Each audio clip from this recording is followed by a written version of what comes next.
Wait, that's different.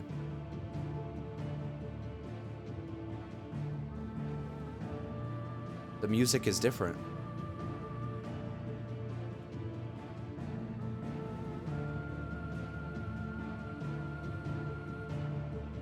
Chat, is the menu the arena that we fought in? Look at the circles at the top.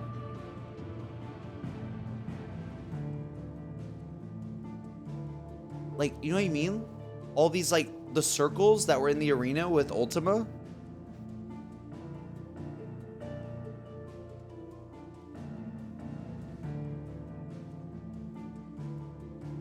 Yes?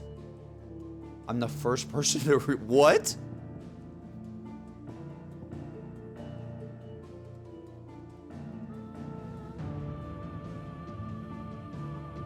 The sword is what gave it away. Where's it? Where do you see the sword?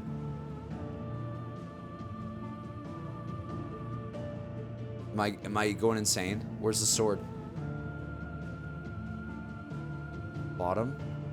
Oh my god, you're right. That was like the thing that when he like transformed. Oh, yeah, that's sick. Wow. Okay, okay, let's talk about this for a second. So there's a book called Final Fantasy written by Joshua Rossfield.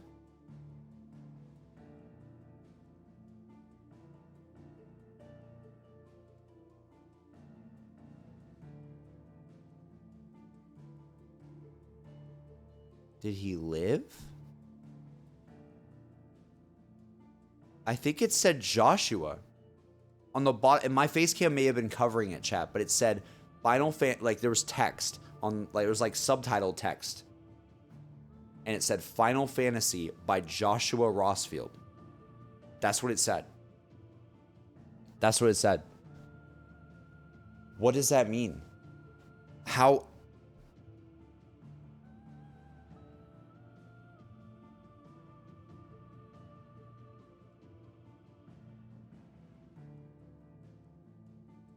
Cook, make, cook? Wait, what?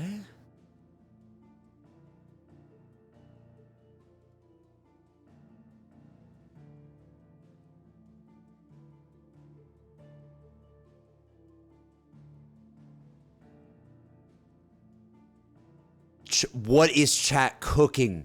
Guys, what is chat cooking? Huh?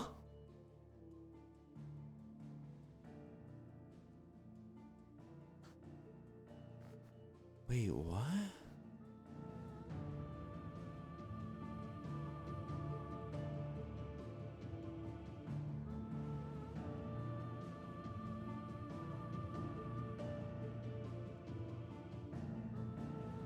People are literally expounding on fan theories instead of letting you think about yourself first.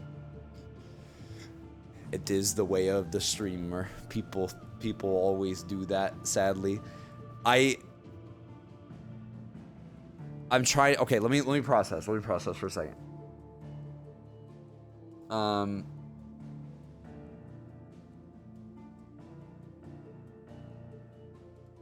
Did they pull, dude? Okay, I just want to say it. All right, without the book.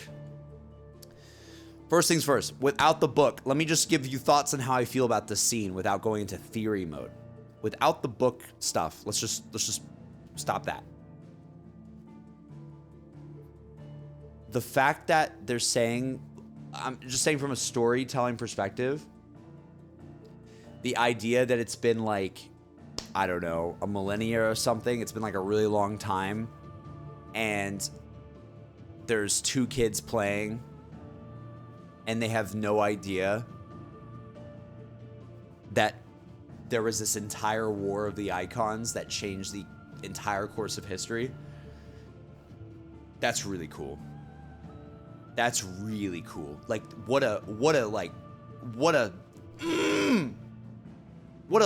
punctual note to end the game on. Like, that this entire thing, Final Fantasy 16, is a story that is now told through generations and generations, and no one even believes it. It's just a fairy tale. That's so cool, man. It's so cool. There's a lot of my favorite games have done something similar to that. I don't want to start spouting off games that have done that.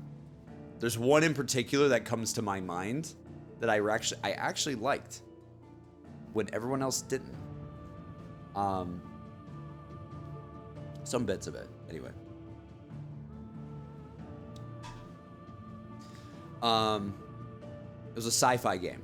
I won't say any more than that. Anyways, I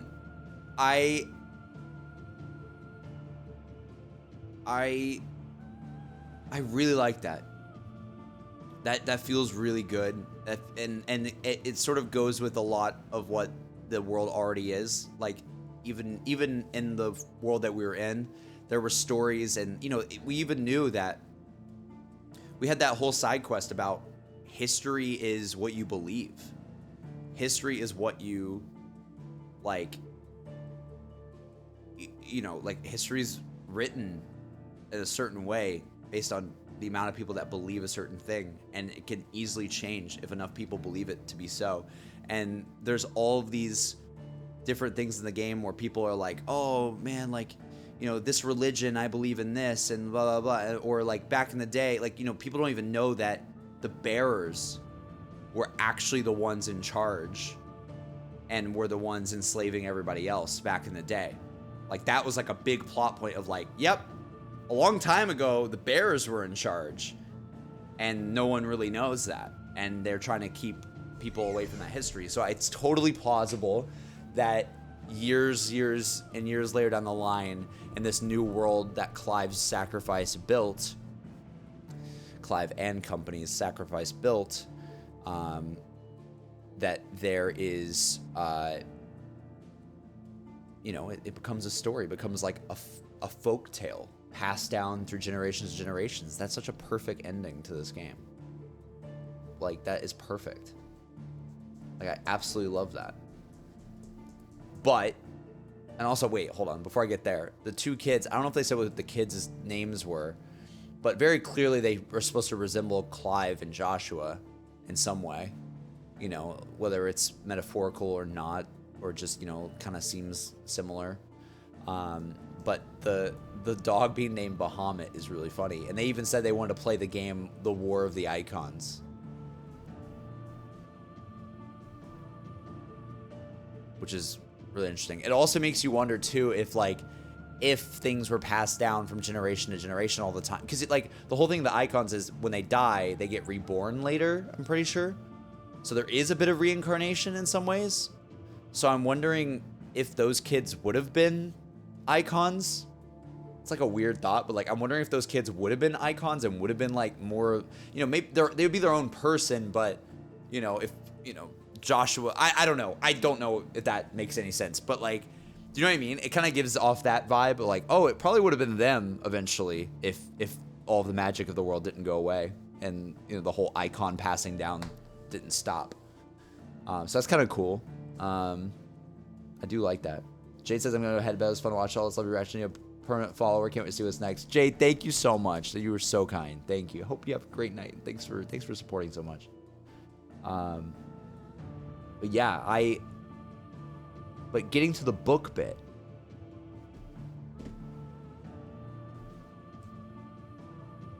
Getting to the book bit.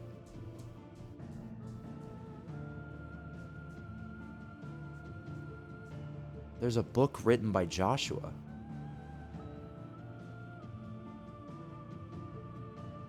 Which makes no sense. That makes no sense. Why would they put that there?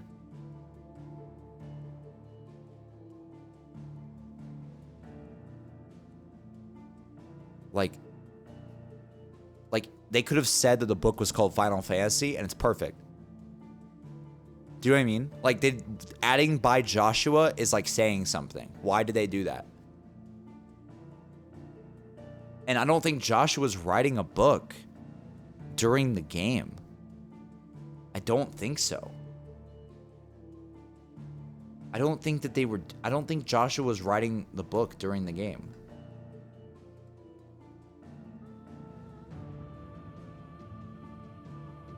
A lot of people theorizing that boys are Clive and Joshua reincarnated. I mean, that's what I imagine. They kind of seem like that. Like they would be them in some ways.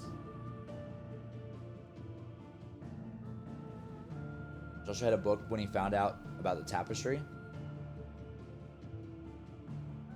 Maybe they would have been the next heirs on the mother crystals weren't gone. Maybe that's what prevents them. Possibly even Joshua's kids, hypothetically, if he survived.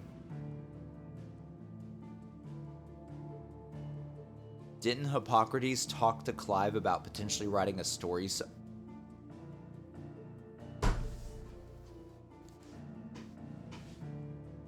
Wait.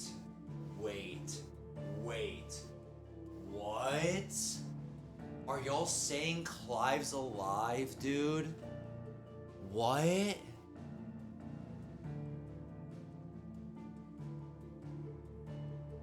What? You're right, though. That there was a whole side quest about that. What? That's weird.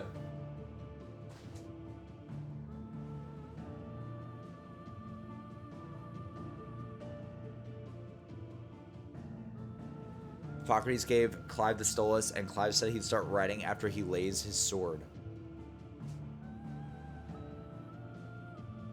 Clive literally said the vessel couldn't contain Ultima's power. How does he live?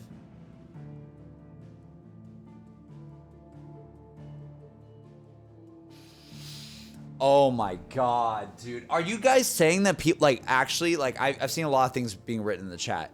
Are you guys, like, dead ass? Like, do a lot of people think that Clive's alive?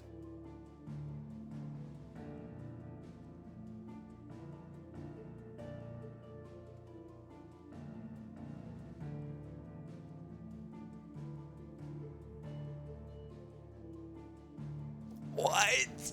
What?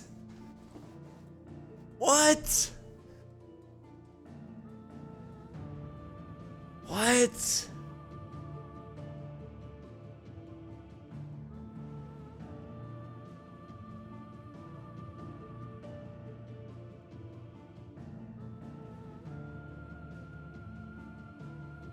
What an interesting ending. What? With Ultima defeated, magic is gone. I think whatever causes the petrification will lose its effect. Maybe it just didn't lose the effect fast enough.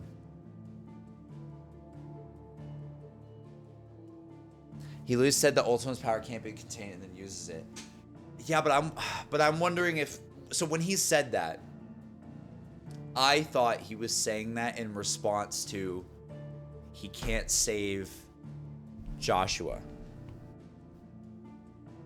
Like he tried saving Joshua with the power and it didn't work, and then he says that immediately. And so I thought when he was saying that, he was just kind of saying, well, like, I guess I guess I can't revive my brother. Like, that's kind of how I took that, but maybe I took that wrong. But you guys are saying that you guys are saying, okay, let me understand. You guys are saying that there is a theory, just from everything I'm seeing in the chat, there's a theory that Clive is alive using his brother's name.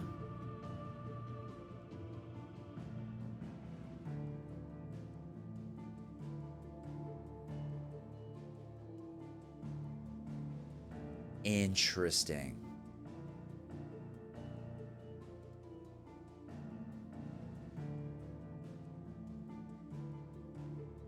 Plus Jill's wish in the beginning and the Red Star media going out granting her wish.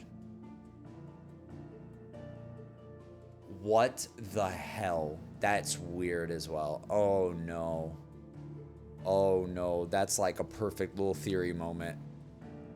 Like she wished upon a star and then the star goes away, like the shooting star goes away or whatever when the wish is granted. And like they take it as him, but like they clearly in the scene though, like the star going out, they know that it means he's dead.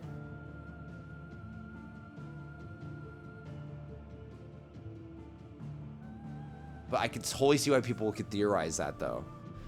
I don't know. She stops crying when the sun rises, which is kind of strange, no? I thought that it just meant that there's a hopeful future, though.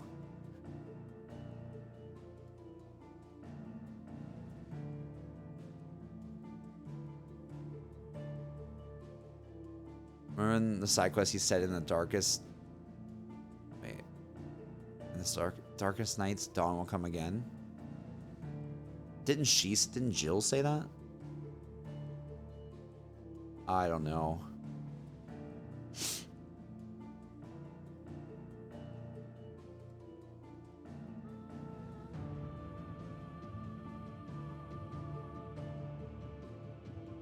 Yeah,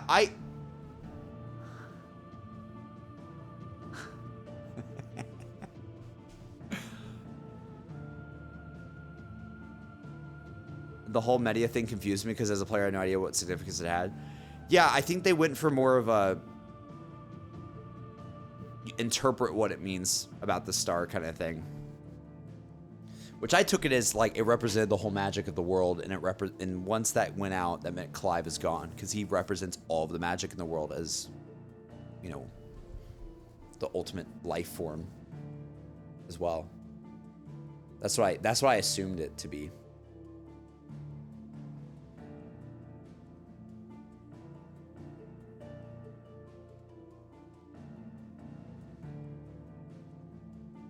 And the red star represents magic. Due to that, when Clive tried to use flame magic, he couldn't. And after that, we see the red star fade away, so the magic is gone. Yeah, I think it's about the magic being gone too. I just don't see Jill and Torgal acting that way, and Clive is all like, yeah. I that's what's weird too. I don't know.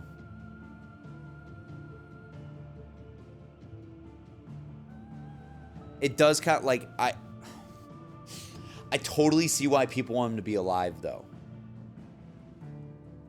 I can totally see people being like, please give us more to this story.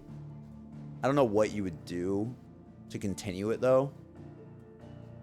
Like, I have no idea, especially when you have the time jump with like the kids and stuff. But I guess the DLC might be interesting. Maybe it could shine some more light.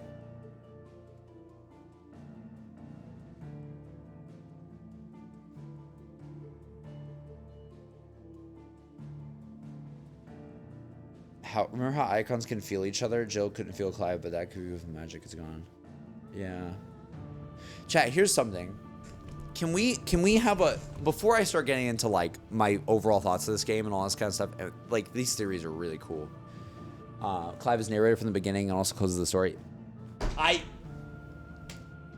You're not wrong. That is kind of cool if that was a thing. I don't know. I don't know. That's interesting. What was the last line of the game? It said, as one story closes or something? What did it say? As one journey comes to an end? Is that what it said? And it was ... It said something like that at the end.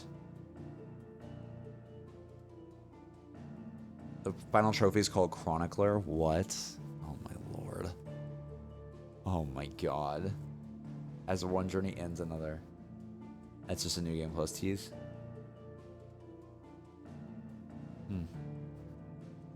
All right, before I go further with talking about this game, that's really interesting. Guys, can someone explain to me, please, let it all out. I know I could go into the lore in the game. Can someone please, God, explain to me Ultima? Because I am still confused. I am still confused. So much, like, I was really trying to figure it out in the scene where like Joshua dies, and I was like, what is going on? Why is there a bunch of Ultima? That's his ken, right? Does he come from another dimension? Does he come from space? I need explanations.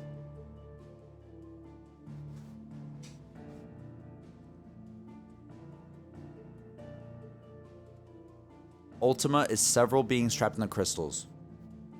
Ultima's a hive mind alien. It's on my tongue. Ultima's from another continent in the same world. There's one for each mother crystal.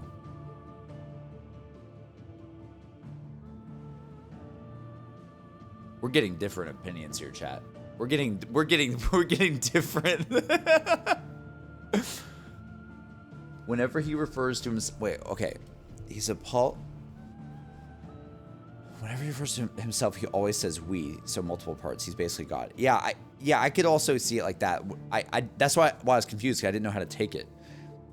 I didn't know if it meant like those are all versions of him, or if it was like actually his like brothers or something.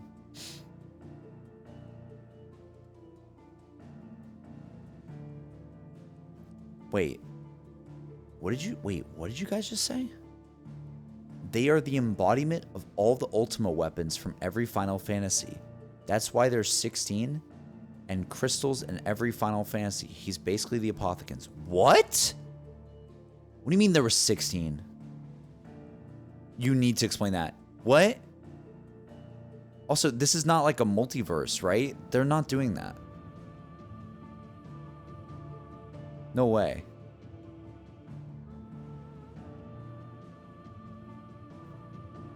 Each mother crystal held a part of Ultima. When all the crystals are cracked, a part of it was released.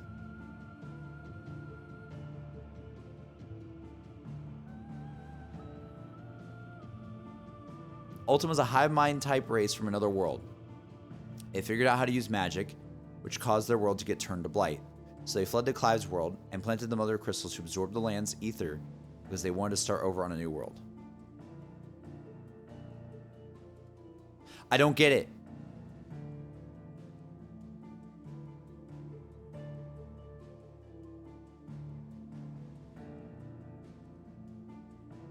A new lore entry also says they place them high in the sky to view Valisthea. What?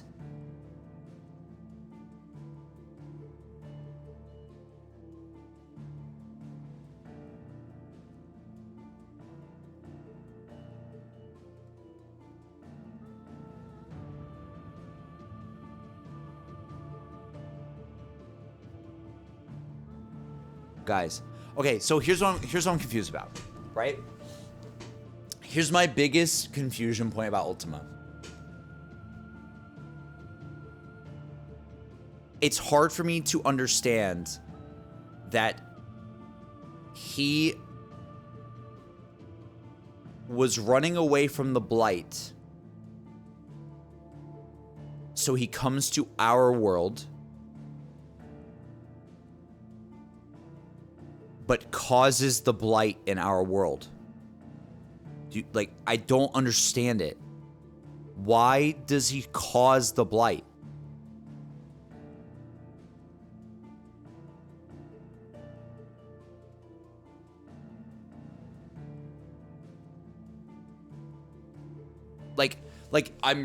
This guy is a god. He's running away, or an ancient being or whatever. He goes to a new world because all of his people or whatever died from the blight.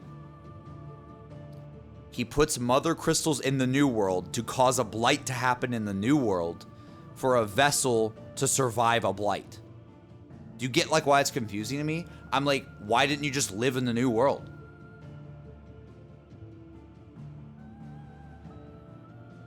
Why did you just cause the same thing to happen in the new world? And how does... I don't understand.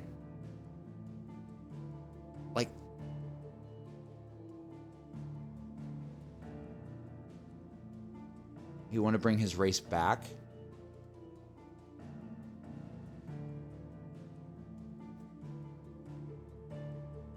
But doesn't he... Isn't just every world he has gonna be destroyed?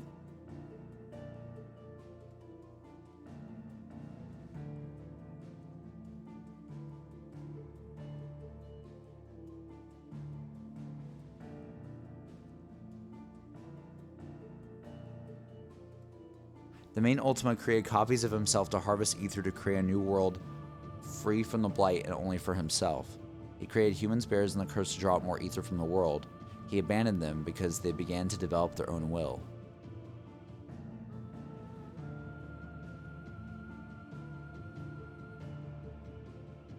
Huh?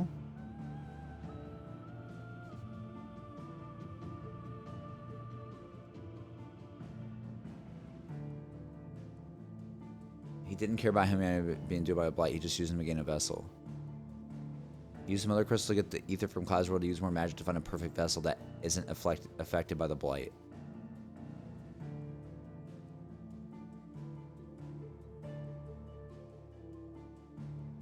So he's basically like, he himself is not powerful enough to survive the blight. So he destroys another world with a blight to get a vessel to survive blights for all eternity.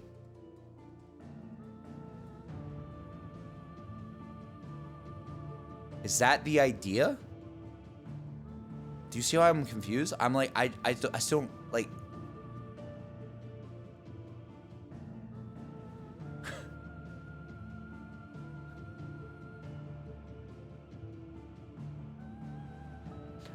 I get that, like, the world didn't have blight until he showed up. I get that. But I'm just saying, why did, like... What does getting a vessel do for him?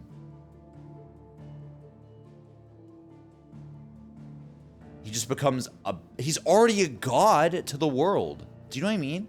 Like, he's already a god to this world. He already created everybody. Why does he need a better vessel? Is it... And if it's to revive his old race? To cast a spell, but what's the spell?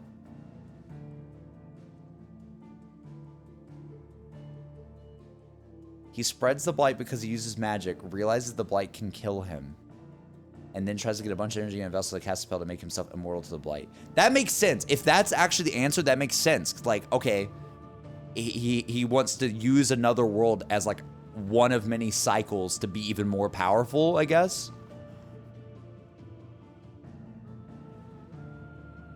He escapes and makes foul status so he can use humans to make powerful wisdom.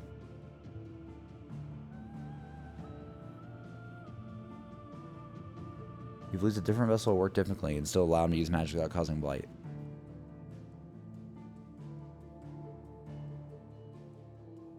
Is he really a god? He got his ass kicked from a dude in Sonic socks. He lost his physical form, what I remember. It's like he's not an all-powerful god, but just very powerful. He's definitely like alien vibes, right? Like, I don't... The way I like view it, he's the way I... It's either one of two things. I think he's either from another dimension or he's like from another like planet. It feels weird to be like I know some of you guys are saying like he comes from another like continent, but that just seems odd. Like, I don't know. Like, there's just another continent where there's just this magical, godlike being. I don't know. You know what I mean? Like, I feel like it just feels better if it's like another planet or something.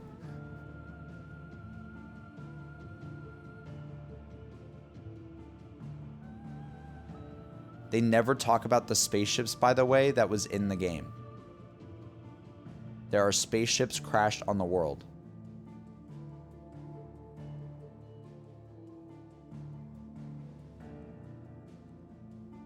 The ships, yeah, the ships are from the Fallen. I also feel like the Fallen is still another thing that I'm not quite sure of as well. Like, if they turned around at the end of the game and they're like, Ultima's a Fallen, I'd be like, okay, that makes sense. I can see how that works. Like, I don't understand why there's like two ancient races in the game. There's the Fallen, which are basically like these robot android type things. Not androids, but like there's these machines. Machine life forms. There's lore. It says Ultima struck down the Fallen. What? Bro, what? Where did you get this? Where's the lore?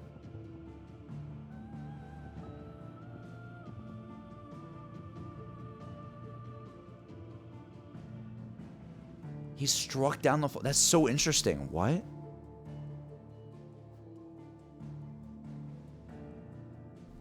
There were 16 like Ultima. They traveled through Valisthea, discarding their physical form, gathering enough ether to reset the world. The blight is caused by the use of magic by Ultima, and he blamed it on its creation, humanity.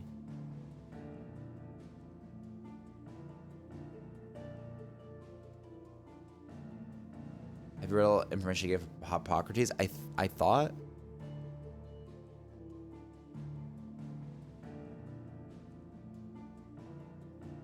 So here's the thing. That's kind of cool. Like, okay, so if the Fallen the whole time, right? All right, let's just imagine this. What would be cool, right? Here's what would be cool.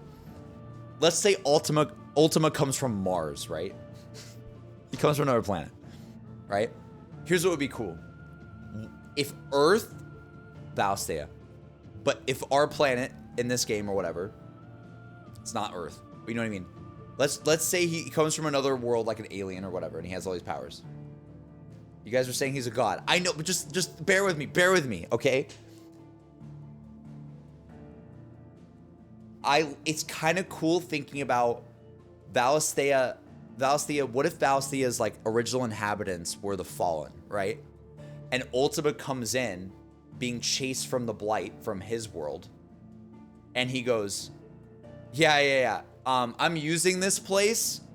See y'all in the next one. Boom! Literally makes all of them fall to the ground, kills all of like the Fallen or like the original inhabitants of the world, but like he doesn't, they're not made by him, so he just has no use for them and just destroys them all. And then he plants the seeds of humanity, and then humanity grows up and they're like, who the hell are the Fallen? And it's like, well, this was an alien planet as well, but the Fallen were on it. I don't know, dude. Let me cook. I don't know.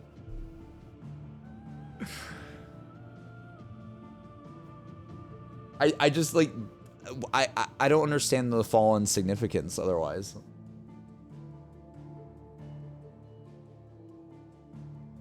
Humans probably saw him as a god, but he was mortal and killable at the end of the day. I mean, yeah, like would gods in media many times, right? Like, or in just literature and like mythology and all that kind of thing, like gods can be killed in many ways.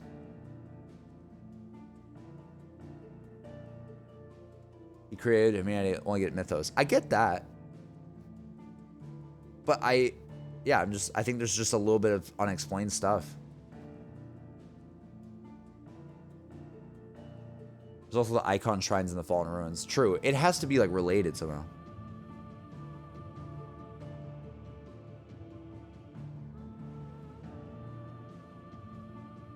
The Fallen were an ancient advanced civilization of Valisthea and Final Fantasy 16. Thanks to their technology, they were able to leave the surface and create cities in the sky. For reasons that are unclear, the Fallen lost access to magic and their cities fell to the surface. 1,500 years later, the ruins of the Fallen refound Valisthea. You know what's interesting too? Like the whole last location of the game.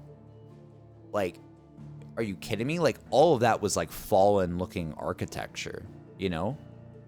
Like when you go, like when you, Joshua and Dion are like flying to like the crystal and it like opens up and then you see like the little island and stuff. It looks like, it's just like Fallen architecture. Like it has to relate to it all, you know? Yeah, it was like a Fallen, yeah, it very much had like that vibe.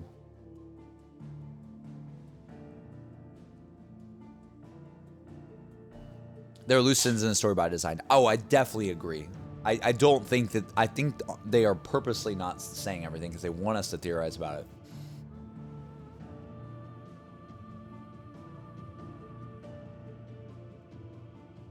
Magical technology was the airship. Normal cities that soared through the skies. Compared to the ruins of these airship on ancient structure connected to Ultima reveal.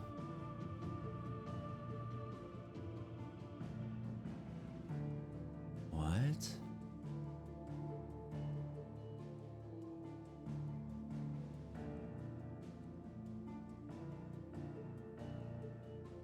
And they sent their fleet against his Arceus and ushered in a tragedy that saw their civilization fall. Whoa. That's so interesting. It's like they were a civilization that like worshipped him, maybe? That's so interesting.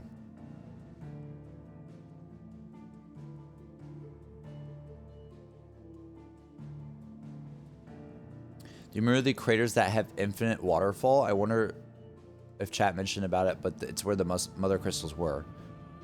Yeah.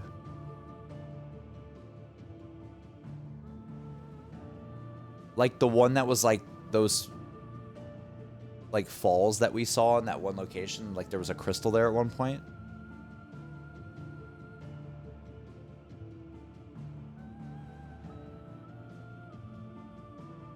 Oh, I think I remember that. I forgot. There was lore in the game that talked about that during my playthrough, right? I feel like there was. I feel like I remember that. Because they angered Ultima.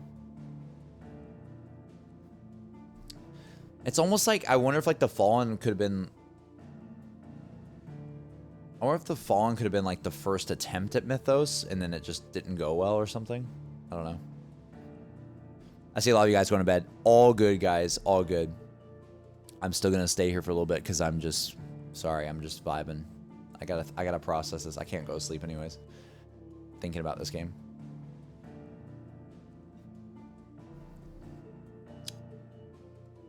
Man, it's interesting. You guys are saying there was... some of you guys are saying there were 16 Ultima, though, in that scene.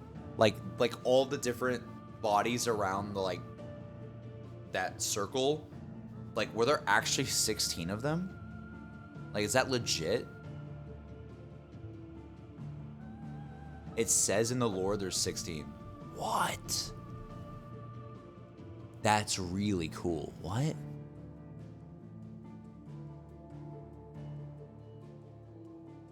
That's so cool. What? Go talk to Hippocrates? I don't know. Like, if I hit continue, what will even happen?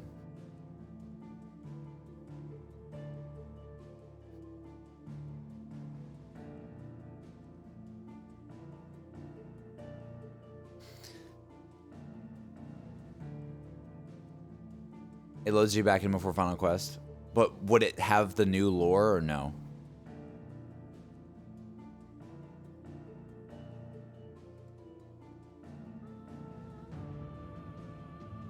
Yeah?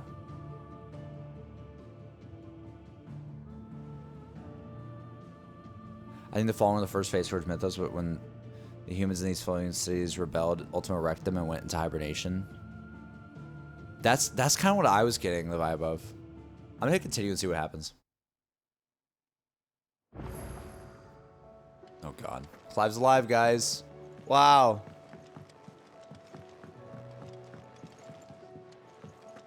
Let's see if there's actually lore.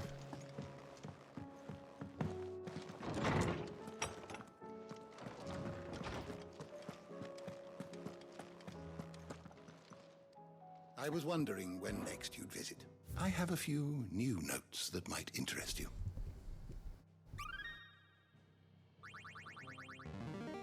I have quite the find for you today. Oh dear god.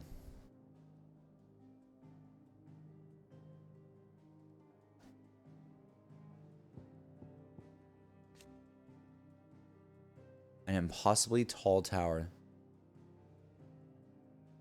It was built by Ultima when he first arrived in Valistea. From its heights, he examined the flow of ether through the land and thereby determined the optimum placement for the mother crystals. What?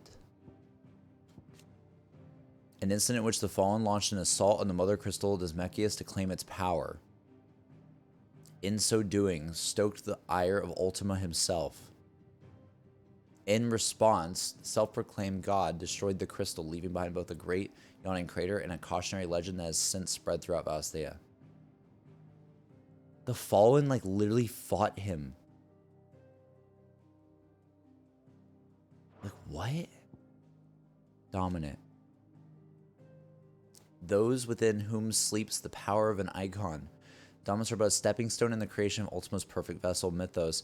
When Ultima sowed the seeds of humanity, he imbued those assigned to protect each mother crystal with an elemental affinity, a power that would amplify over the generations until the icons eventually emerged. Though the memory of their power remains even after it's absorbed into Mythos, it takes an increasing toll upon their persons to summon it. The Fallen. An ancient civilization that thrived some thousand years before the present day. Okay, the direction of the fallen early legends of the modern the men of magic, or magitech, the pinnacle of whose magical technology there.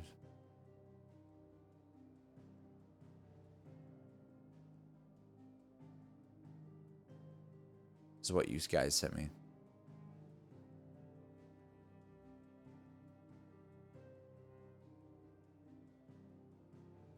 Interesting. It's still not. Okay, Ultima civilization. The ancient civilization of the godlike Ultima collective. What? What? Their discovery of magic helped them to thrive, but came at a terrible cost. The onset of the Blight. After their cities fell and their people perished. Sorry, chat. After their cities fell and their people perished, they had cities. The few survivors fled to the untouched land of Valsthea to lay the groundwork for their future revival.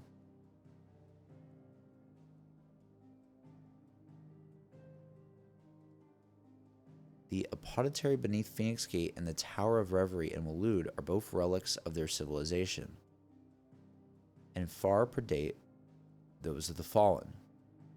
So the apothecary, or whatever it's called, like the thing where you fight Phoenix at the very start of the game, or Phoenix fights Ifrit at the very start of the game, that entire place was Ultima's civilization.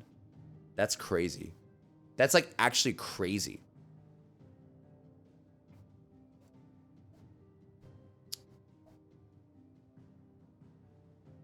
Like, what?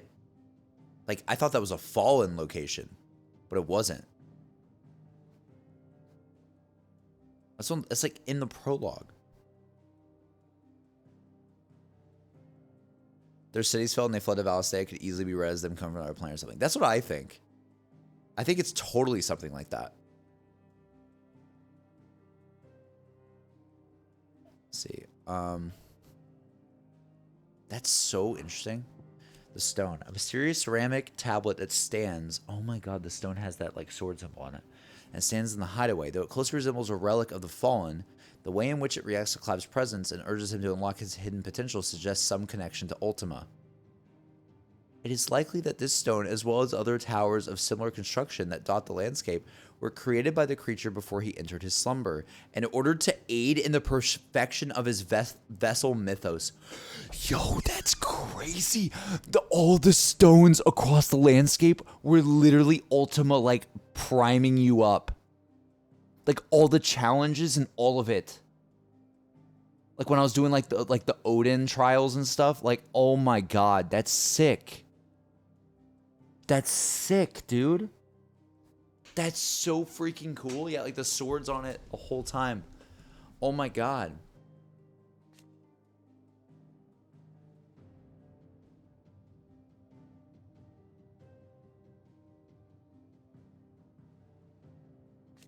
Wow. Obelisk. Ancient technology. What? Stop it. Ancient technology of the Ultima Collective, set in place upon their advent to Valsthea in order to guide the flow of ether toward the mother crystals. That the land's life force might be harvested all the more readily. The obelisks are separate entities to the mother crystals themselves, so Lyra's destruction does not affect them. After Ultima cast Primogenesis, the resulting imbalance in the ether made these obelisks glow all the brighter. The children of Dysmechius, or Dysmechis.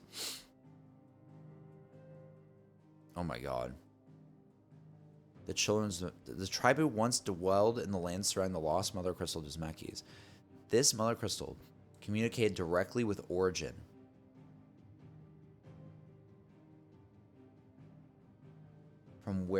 From whence Ultima kept watch on the world from his slumber.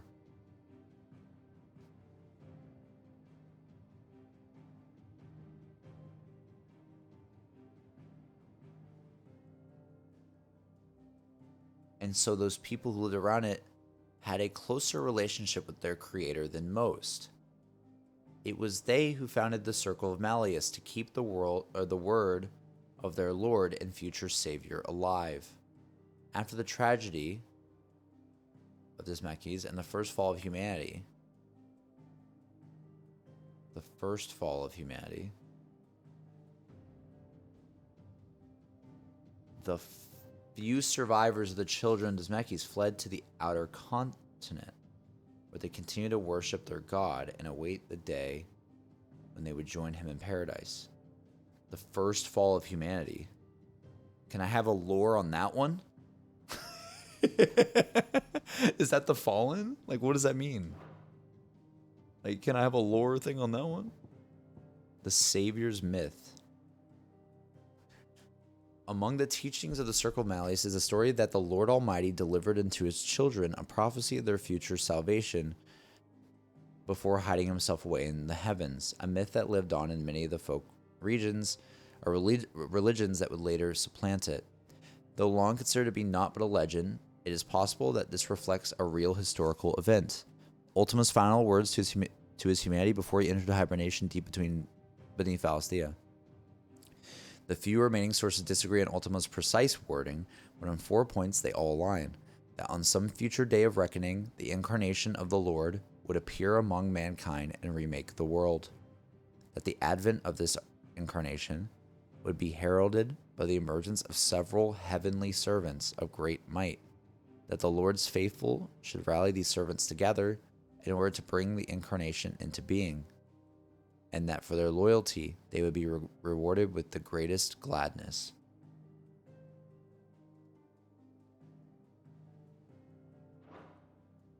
That's so cool. What? Ultima's thralls. Guys, what on earth? No. Are you freaking kidding me, ZCY? Wait, those were tier 3 subs. Why did ZCY just give tier 3? You gifted 16 tier 3 subs? I don't even have benefits for that. Oh, 16. Oh my god. I think I literally have like a mercy emote or something for that. What do I have for that? Dude, you're insane, ZCY. Like, what? How much money is that? Thank you so much. You were so kind, dude. Thank you so much. Like, you don't have to donate anything. Seriously. Like, oh my lord. Like, y'all have done way too much for me this stream. Way too much for me this stream. My goodness, dude. Chat. Get some love in the chat. Please. 07s, love in the chat. Whatever you want for DCY. 16 people just got a tier 3 sub. Like, what? You're insane, dude. Thank you. Thank you for the ride. No words. Bless. I got you. I'm glad you enjoyed the ride. That means the world. Seriously. I hope this episode was really fun because I was losing my mind. Let me read these last 2 lore bits. Oh my god. Soulless automata largely composed of ether, whose only motivation is to see that their creator's will is done. Ultima gave them life upon first arriving in Valisthea and immediately tasked them with defending the realm's shores from any outside forces that might seek to interfere in his endeavors. The deity now employs them solely to test the strength and durability of his self-proclaimed vessel, Mythos. Okay. The Journal of Moss. The Annals of Moss, the chronicler, a scholar of Valisthean history, who unearthed many of the buried secrets of Ultima and the Circle of Malleus. Shortly after he encountered a young Hippocrates in the outer continent and inspired the boy's own pursuit of learning, Moss returned to the twins, where his long years of wandering from ruin to relic in pursuit of the vestiges of Valisthea's past finally drew to a close. Eh? If you have a question for me, I should be happy to answer it.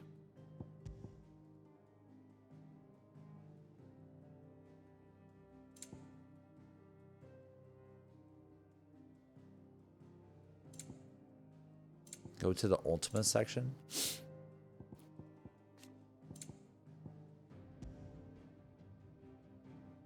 What the f...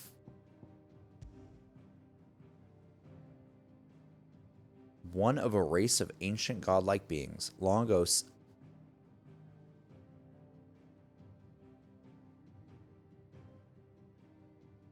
Long ago, 16 survivors of their species journeyed to Valisthea on a ship called Origin. Oh, guys, 100% they're aliens. Are you kidding me? Are you kidding me? What? What?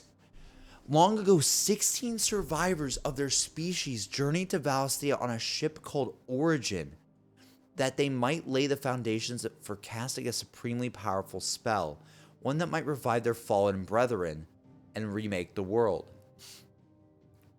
Oh my god. The Ultimas share a single consciousness. They are a hive mind and are able to combine their already immense powers into a singular transcendental form. Whoa. Whoa. The magic that Ultima means to cast to raise his fallen brethren from the eternal slumber and remake the world. To cast it, he requires both an enormous amount of ether, drawn from the land over the centuries by his mother crystals, and a vessel strong enough to withstand its channeling, the entity known as Mythos.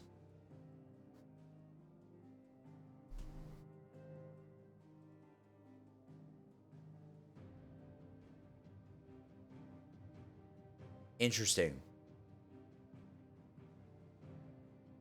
Maybe Clive didn't die. The whole point of the game is to find an entity that can withstand all of this. Do you know what I mean? Clive is that. Clive is that entity. What's remaking the world, was it? Many of the savior myths of the Valisthean tradition speak of the rays, the essential of the faithful to paradise. Assuming these myths have their roots in the teachings of the Circle of Malleus, one might assume that this feat is one and the same with the spell that Ultima requires his vessel to cast. The Ultima's rays will not save his faithful, only revive his own race and usher them and them alone to the remade world. Oh my god. This is starting to make way more sense now. He has a motive to bring back his people. He is just on a macro level, another civilization,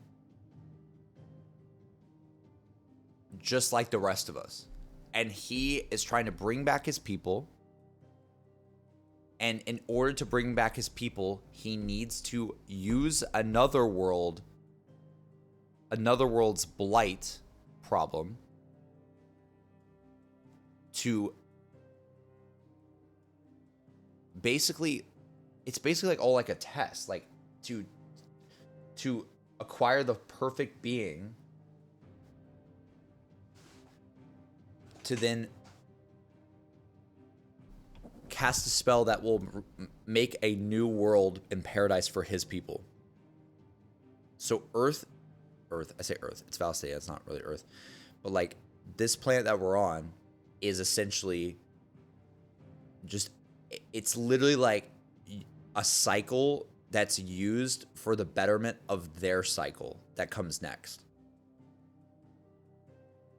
Like they literally want to just use our cycle just to get one thing out of it for their next one.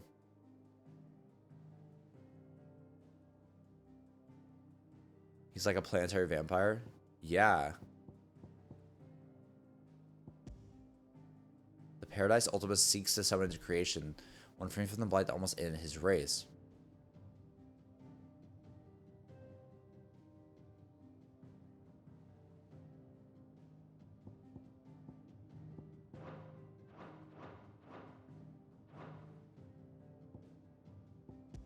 The true name of the incarnation of Ultima that brought the last of his...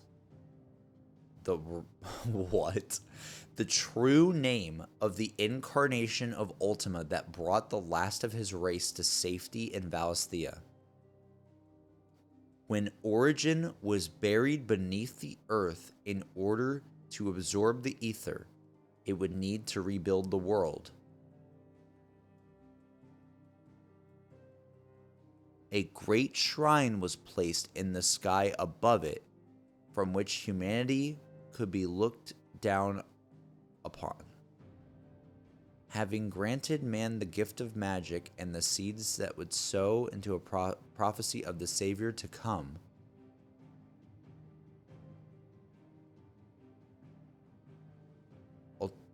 Ultimalius placed his brethren into an eon-spanning sleep, that they may one day rise again.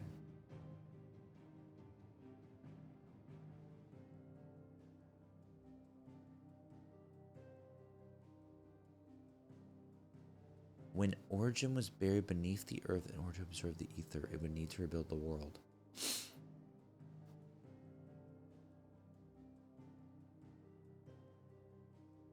A great shrine was placed in the sky above it, from which humanity can be looked down upon. That's Media, yeah. That's the moon, or the star, or whatever. That makes perfect sense. It was something that he made. What else does that mean? There's something in the ground and there's something in the sky.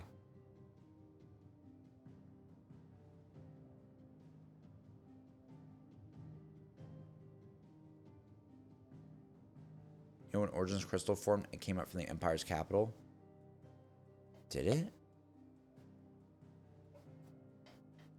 I thought it came... The Empire's old capital, right? Or it's not Oriflamme. Twinside, that's right. I think the Shrine in the Sky is just the pole he always appears on top of.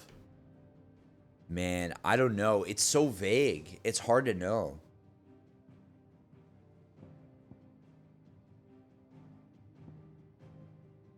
Do we have any lore for Media? That's kind of true, to be honest. That'd be kind of cool if there was.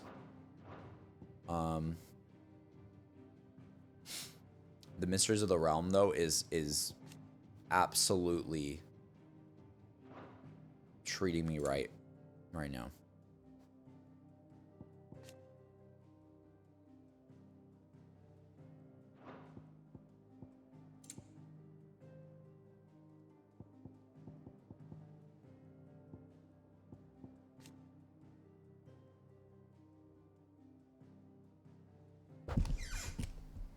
Having conceived their plan to siphon the land's ether and use it to restore the planet.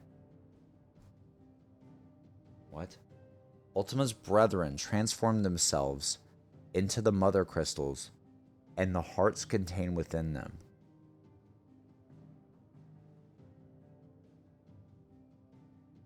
Leaving only Ultima behind. To hide their true purpose, Ultima then named each mother crystal after the parts of an ancient dragon.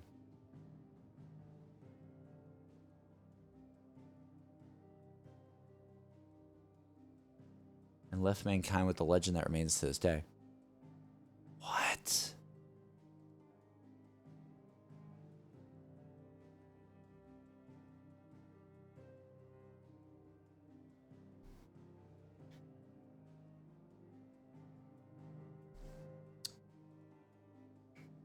Yeah, the tail, the breath, the head, all that. It's all a lie.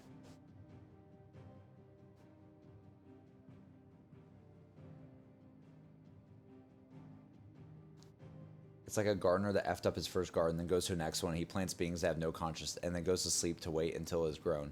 But sadly, they developed a conscience and a soul. Humans, yeah. See.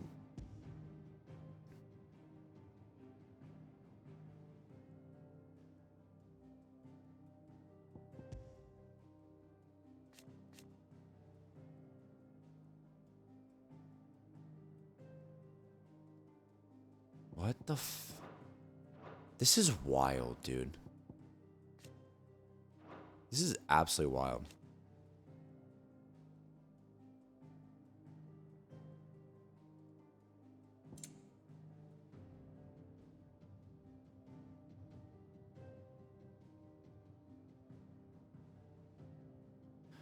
Might one day yield a vessel strong enough to cast the spell that would revive his dying tribe and remake the world in their image. Now he pits Clive against the other icons, that he might drink of their powers and bring his vessel ever closer to perfection. Brother, what the hell?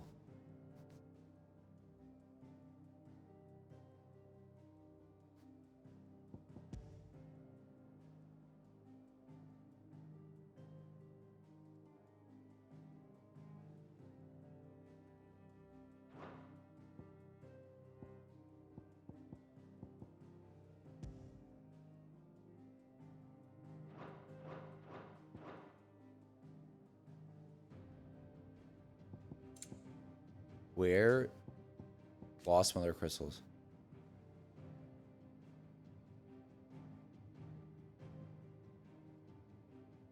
Drake's Horn and Southern Ash. There's 3 missing Mother Crystals. That's really interesting. That's one of those gotta be Leviathan, right? Like, it's gotta be. Leviathan DLC? Please?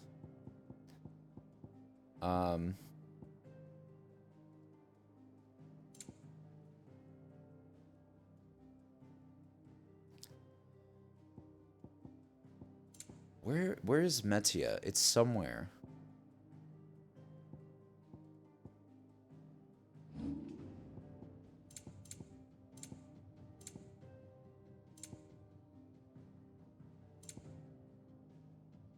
Can I search?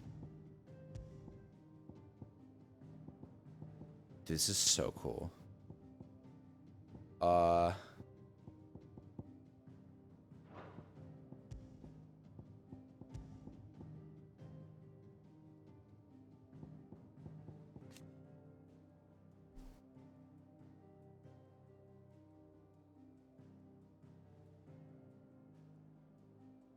The burning red star that's beneath the moon. Folklore ascribes to Metia the role of a message bearer to the moon. So it is common custom across Valsia to wish upon the star that one's heartfelt desires might be conveyed to the heavens and beyond.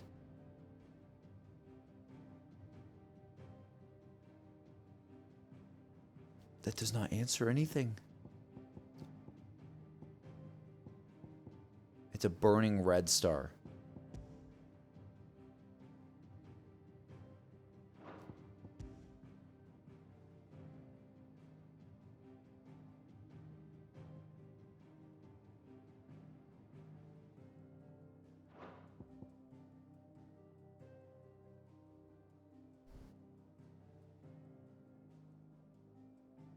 You're saying Metia could be his original home? It could be. That's pretty cool. That'd be pretty sick.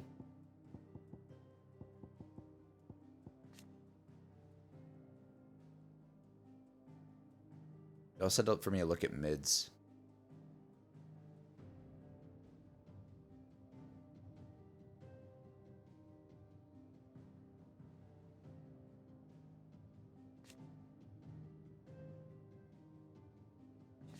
The first sentence. Adoptive.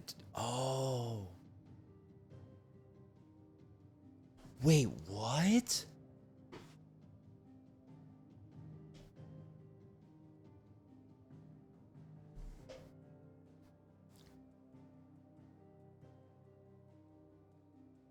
What? What? That means she's not Benedicta's. No way she's Benedicta's daughter. No way. That's interesting. Oh my god. I mean, guys, we could sit here and go. What is it? Origin? A vast structure that lay dormant beneath the. This is an airship, dude. It's the vessel in which Ultima and his brethren first arrived in Balstia. It ceased to function while its former passengers slept. It was finally reactivated to put into motion the final stage of Ultima's plan for recreating the world in his image. Brother, what the They really said that Ultima's real name is Ultimalius. What a loser.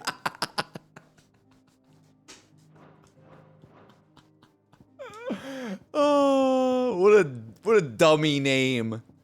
Ultimalius. That doesn't seem threatening at all. I think they did it on purpose though, because it's supposed to show that he's like similar to like Midadol and, you know, Sidolphus and that kind of vibe, you know?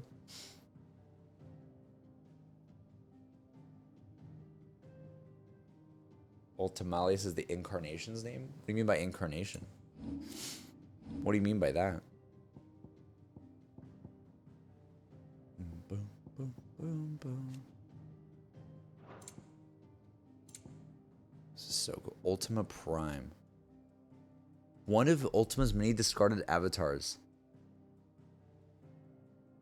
This iteration of the self-proclaimed deity was awaiting Clive, Joshua, and Dion upon their arrival above Origin.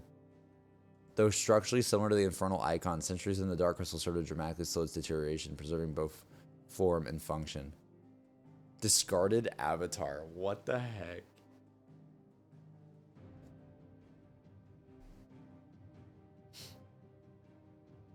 Ultimalius is the incarnation save. Ultima's spirit is distinct. Just like how its kind became Crystal Hearts. You're saying, oh, I see what you're saying. Yeah. It's one of many names. Well, what a time.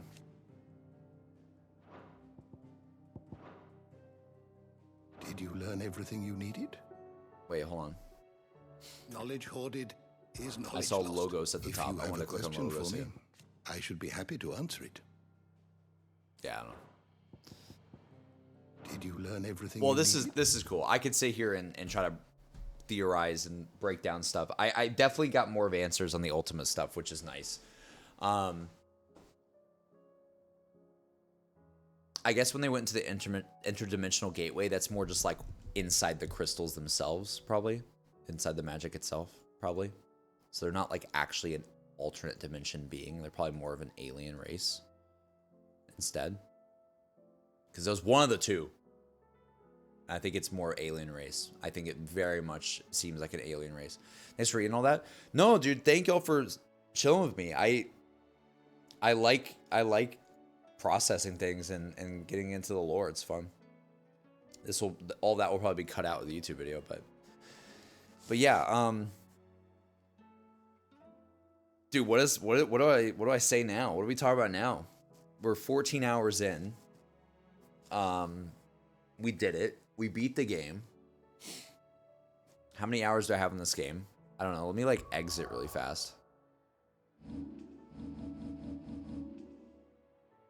Let me turn the title. Turn to title, please. How do you feel now it's all over?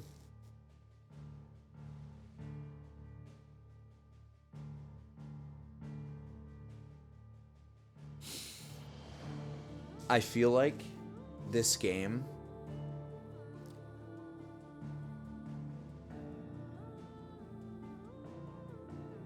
I don't know. It depends. What do you guys want me to talk about? I feel like this game is... Have I even done my thought? Like I definitely have at this point, right? I don't know. I feel like this game isn't perfect. But I don't care. Like, there's this thing where you can love a game, or you can love a movie, or you can love... There's actually a YouTube video that like perfectly describes how I feel about this game. Let me see if I can bring it up really fast. Like just like 5 seconds of this YouTube video. Like, there's a guy who let me really quickly chat to describe, because I want to talk a little bit about my overall thoughts and critiques maybe as well, before we say goodnight. I know, like, I've talked about my thoughts a lot, but I feel like it's been kind of all over the place. Have you guys seen this video?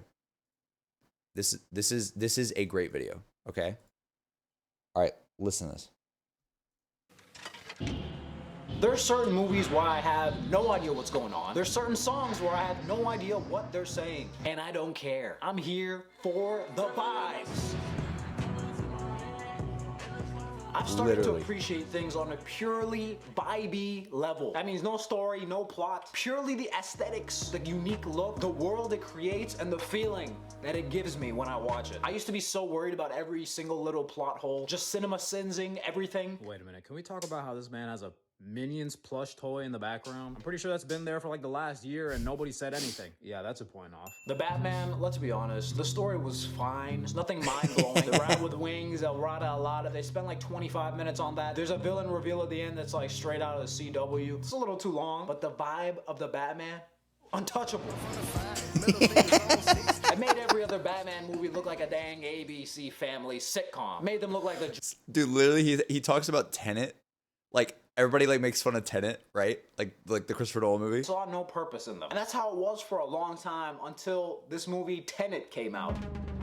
I can't decide if it's the worst movie of all time or the best movie of all time. This movie low-key changed my entire life. Changed the way I look at everything. The story is so dumb and so nonsensical. The first time I watched it, I hated it so much. I had no idea what was going on. The characters, they're talking and the music is louder than their actual dialogue. On top of that, they're wearing masks, so you can't hear what they're saying and you can't see what they're saying. It's like everybody's talking through a McDonald's drive-thru speaker. Well, then we better put it out the hole before the bomb goes off, eh?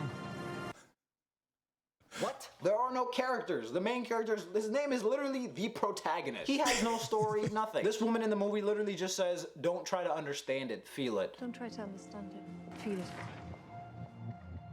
And I thought that was the dumbest thing ever. I was like, okay, all right, lady, I know, like I see what you're doing in the script. You're talking to me in the audience. But then once I actually stopped trying to understand it and felt it, it clicked. This movie is fire. The production is so crisp and sleek. The action scenes are insane. Like, what is this? The score just keeps building and building until I feel like I'm about to explode.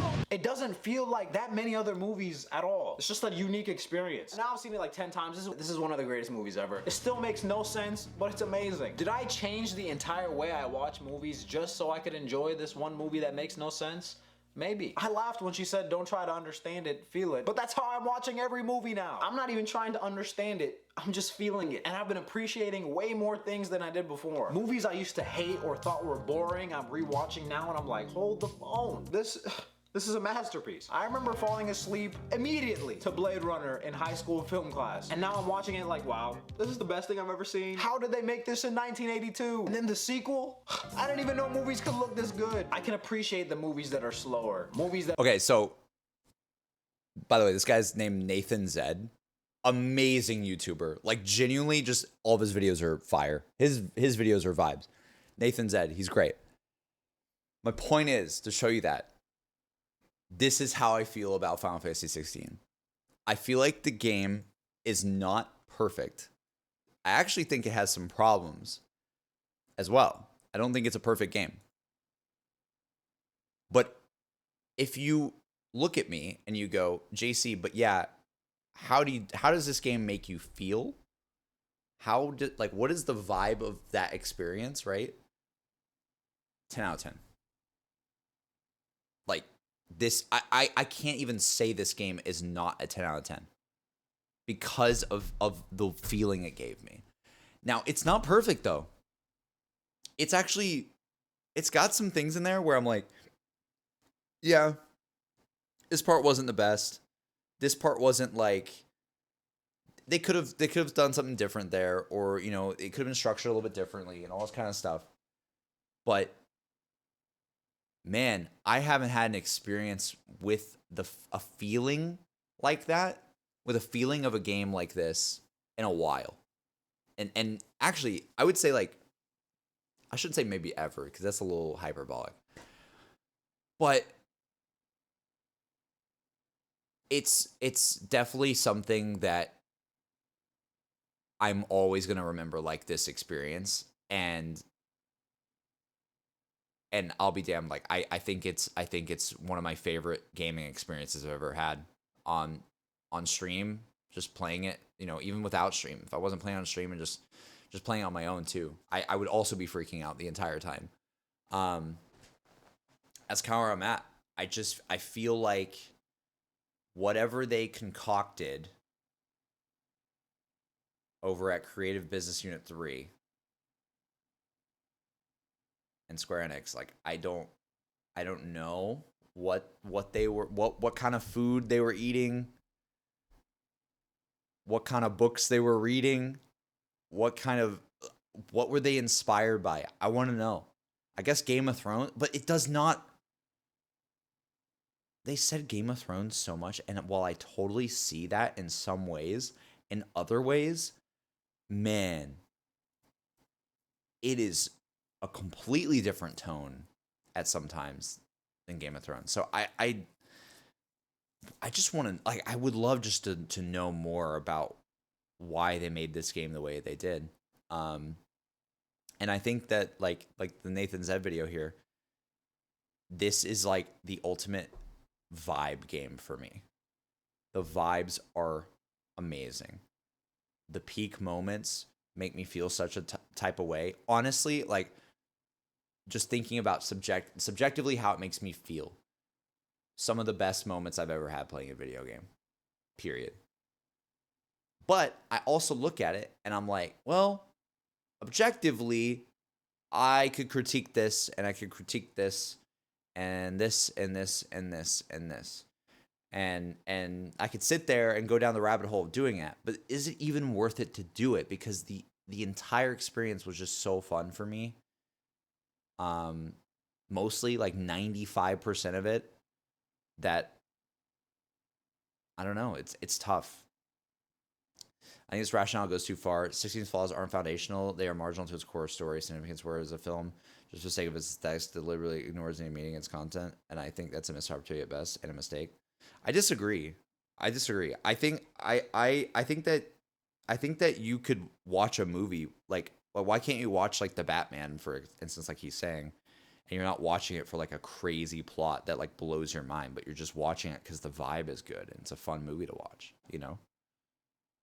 That's like, I think that's where he's getting at. It's like there are forms of media that, like, I feel like everybody nowadays like overanalyzes things to like a very large degree, especially with like content and the content creation world and social media and all this kind of stuff. You know, like people like to have like hot takes on why something's bad or something's good. But what I like about this video that he made is I'm sitting there, I'm like, man, you're right. Like,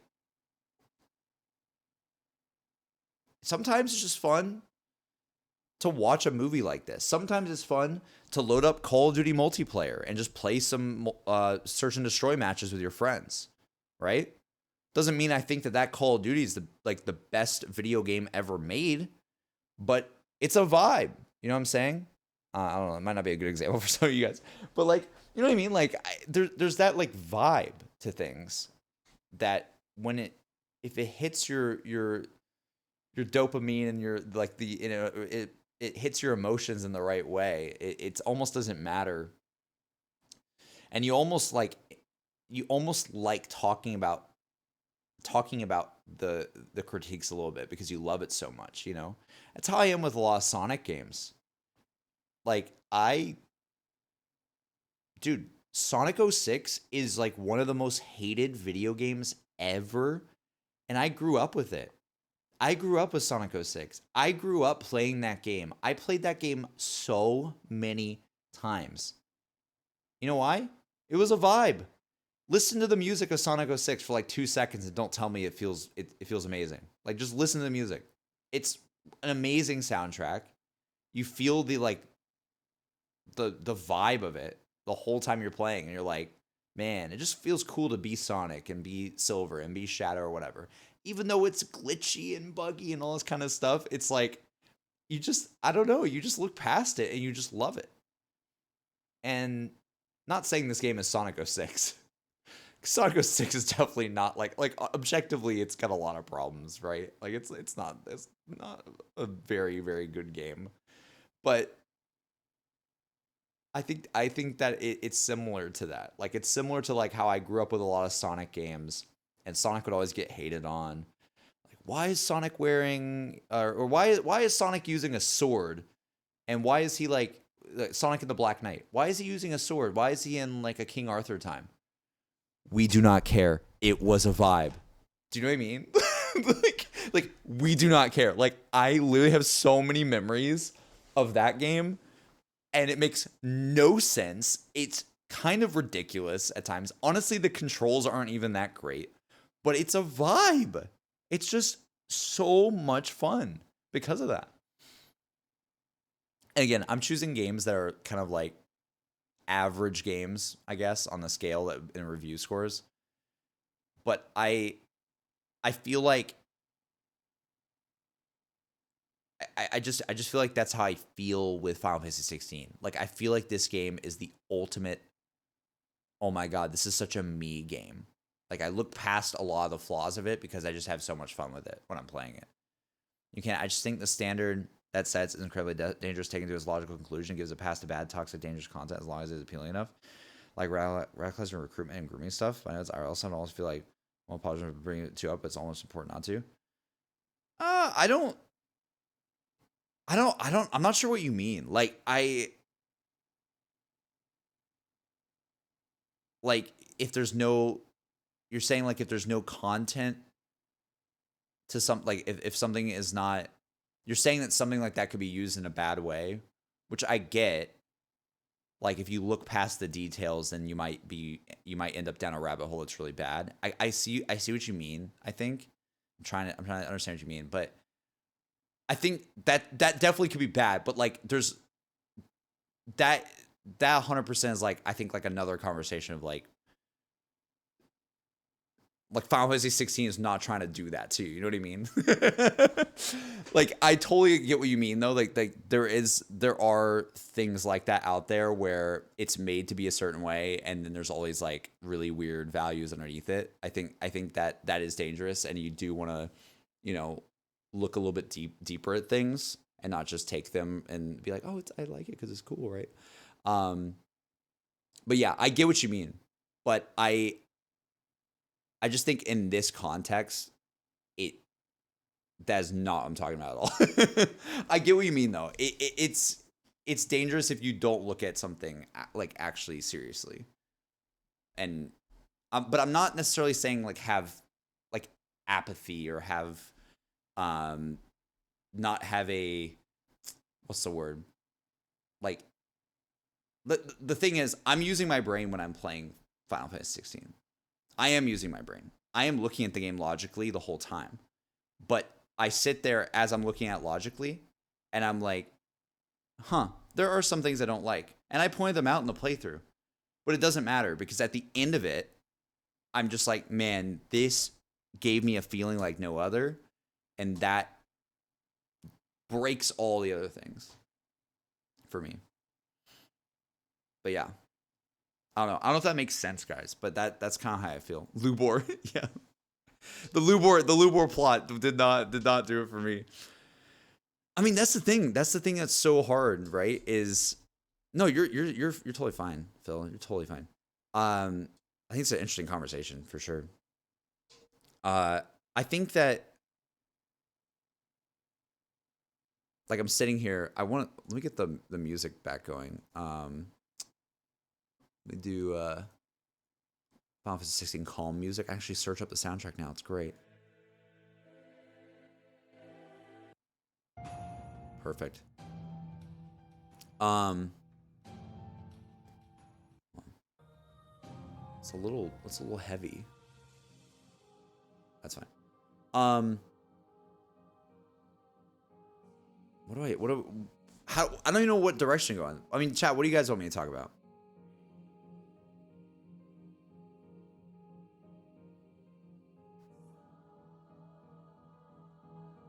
Also, I see what Hawk is saying too. So Hawk said, he's 100% right, but also some people will vibe with all the meticulous details, something that others might not. I love Tenet's story. Some people will be 100% adamant that this game is perfect for them, even though the low moments, because it's 100% syncs with them. That's me. That's me, Hawk.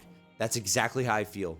I can 100%, like, if you have a conversation with me and you're like, JC, and someone asked me I think it was during the credits, and I just didn't respond because I was still processing, but I think someone said it. They were like, all right, JC, now that you're done with the game, how do you feel about all the side quests in the game? Like, how do you actually feel about it? And to be honest with you, I think that it's a mixed bag. I think that it's not perfect, and I think that there are better side quests in terms of presentation and how they are given to the player in a lot of other games. Like, it's just an honest, not objective, it's subjective, but it's just an honest opinion. Like, I think that the side quests of this game, I could totally see someone being completely turned off from the game from it. Because you have these like really, really big moments that you can tell are really like so much of the budget and resources are going into this. All right, we need the Bahamut fight to be like this, and we need all the cutscenes and this thing to be like that. And then when you come back to the hideaway and you talk to like NPCs and stuff, you know, they go back to like MMO mode. And it's definitely, it definitely loses your immersion a little bit. And it's a little bit harder to digest because it does that. And if there was one thing that I wish I could, like, you know, being an armchair dev to this game right now, which is so bad of me to do. But if there's one thing that I would like, if one day when there's a remaster of this game one day, like years and years down the line, what I would love to see is full consistency across the board, and in some of the, maybe not 100%, but at least a lot more in terms of when I talk to characters at the hideaway and going into cutscenes like outside of the hideaway. Because I mean, you play something like God of War, and there is there's very much a monumental effort to make sure that the entire experience feels really consistent. Everything. Anytime Kratos is on your screen, he looks exactly the same high quality Kratos he always will look. The entire game. It's literally a one shot through the entire game too. The camera never cuts, which is an amazing feat. You know, shout out to Sony Santa Monica for that. Like, seriously, that's insane. And it's definitely something that I think that I would love to see in future Final Fantasy games, is more tries at going that way and trying to keep it a little bit more consistent. Because this game has a very like stop and go attitude, which works in some ways. It's like a double-edged sword. It works in some ways, and in other ways, I could totally see why somebody could just fall out of playing the game. I could totally see it. Like sorry, I'm kind of going on a roll for a second, but hear me out, chat. I had a lot of my friends try this game. Noah didn't even try the game. Don't know why. I guess he just didn't think it was for him. Chop tried the game and fell off from playing it. He literally said that it wasn't doing it for him, and he was up until right after the Sid moment, where you first see Ultima and everything, I think. And like literally like peak emotional moments are happening, and Chop said to me that it was like right after that he was just like, yeah, I just didn't care that much, and I just didn't feel like, I felt like it was just constantly doing this, you know, stop and go thing. Cause I get it. You play like 4 hours and you get to this amazing peak moment of gameplay or story, and then the game throws 3 or 4 hours of side quests at you. Essentially. It happens every time. And even if it's not a side quest, it's main quests that aren't super, what's the word? like it's main quest that feels like a little bit of padding before the next main set piece. Like, even if it's main quest, you might go here and talk to somebody and they look like MMO, character. And I think probably, like, across the board, I think that's probably the weakest part of the game, is that breakup is really tough for, what do you call it? Like that breakup and the feeling is really tough for some people, because you spend all that time building up to this thing and then it goes back down like this. You spend all the time going back up and it goes back down like this. Weirdly enough, though, as a streamer and as someone who does streams like I do streams, where I like having the buildup of what a stream is, holy hell, I think it was a perfect thing to stream for me. It made it really fun. Like, I could 100% tell where the next moment was going to happen. And you guys would know as well. Like, everybody would come in the stream and be like, oh, he's almost at the next city or whatever. I'm like, yeah. And we all just kind of knew. Like, we could feel it swell in the right way, which was super cool. Like, that was so freaking cool. Like, just, so it's like a double-edged sword. Like, I can totally see where it might be really weird for some people, but at the same time, it was also really fun in some ways, because it was very clear what the arcs were. It was very freaking clear. It almost felt like a TV show, where it started like it was different seasons within this TV show, and you had like the slower episodes at the start, and then like the end of the season finale, the end of the season finale, the end of the season finale. That just keeps happening. Just keeps freaking happening. I had a problem with Jill mostly. She was kind of like in the background, except for like 2 main quests. Really? You had a problem with Jill? I feel like she was pretty important, though. Maybe I'm just reading into it wrong, but I feel like she was pretty important.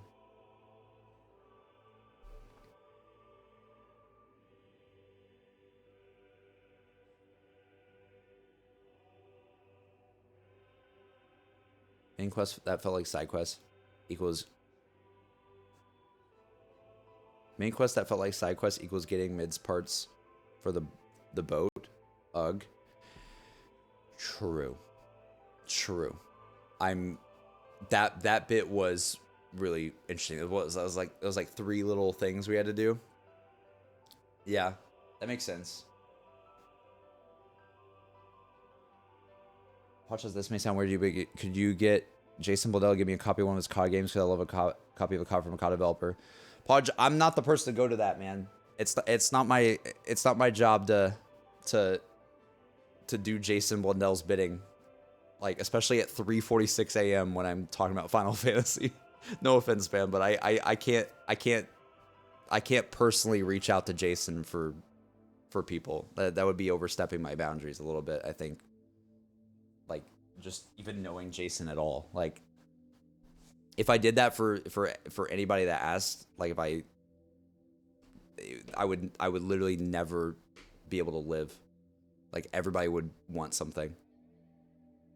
It's the same thing when people come to the stream and they say, like, hey, JC, can you tell Noah this? And I'm like, it's like, dude, I'm not, you should be here for me, man. If you're on my stream at 3:40 at night, you should be here because you want to watch my content and you want to support what I'm doing, not because you want to get something out of me. Sorry, it's just like, that's kind of how it feels to me. It's like you're kind of like, feels like you're kind of using me for something.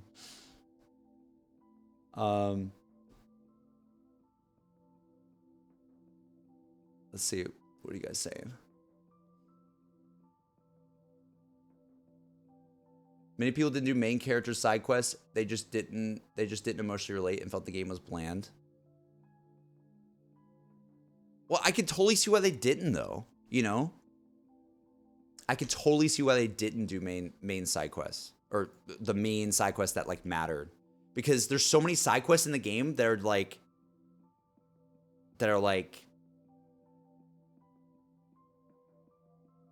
I don't know, like there's so many side, like, you never know with a side quest. Like, there's some side quests that are like go here, do this thing, and you find out a little bit about the world a little bit, which is nice. I like that. I like doing all of them because I find out a little bit more about the world each time. But then there's other side quests that you find out so much. You find out like an entire backstory of a character that you wanted the entire time. And I think, again, that's something with the structure of this game that I think could have been better, where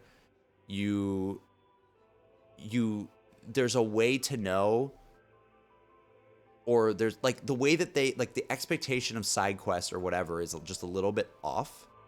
Also, all of the side quests at the end of the game should have been main, or like close to main, like or shown to you in a different way or something, because they were so much like, if you missed the Jill scene with the flowers, oh my God, I can't even imagine not seeing that scene. I can't imagine if you missed so many scenes where it feels like that should be mandatory for someone playing the game. But like maybe it's rewarding the player in some ways. Again, I do agree with you guys. I think it's a little weird.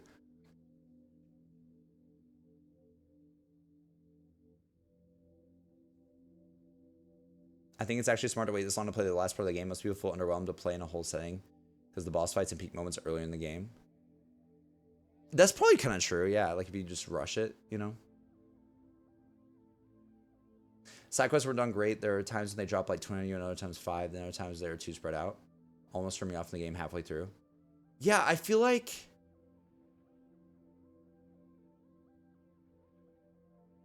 we're all kind of in agreement. I think the side quests,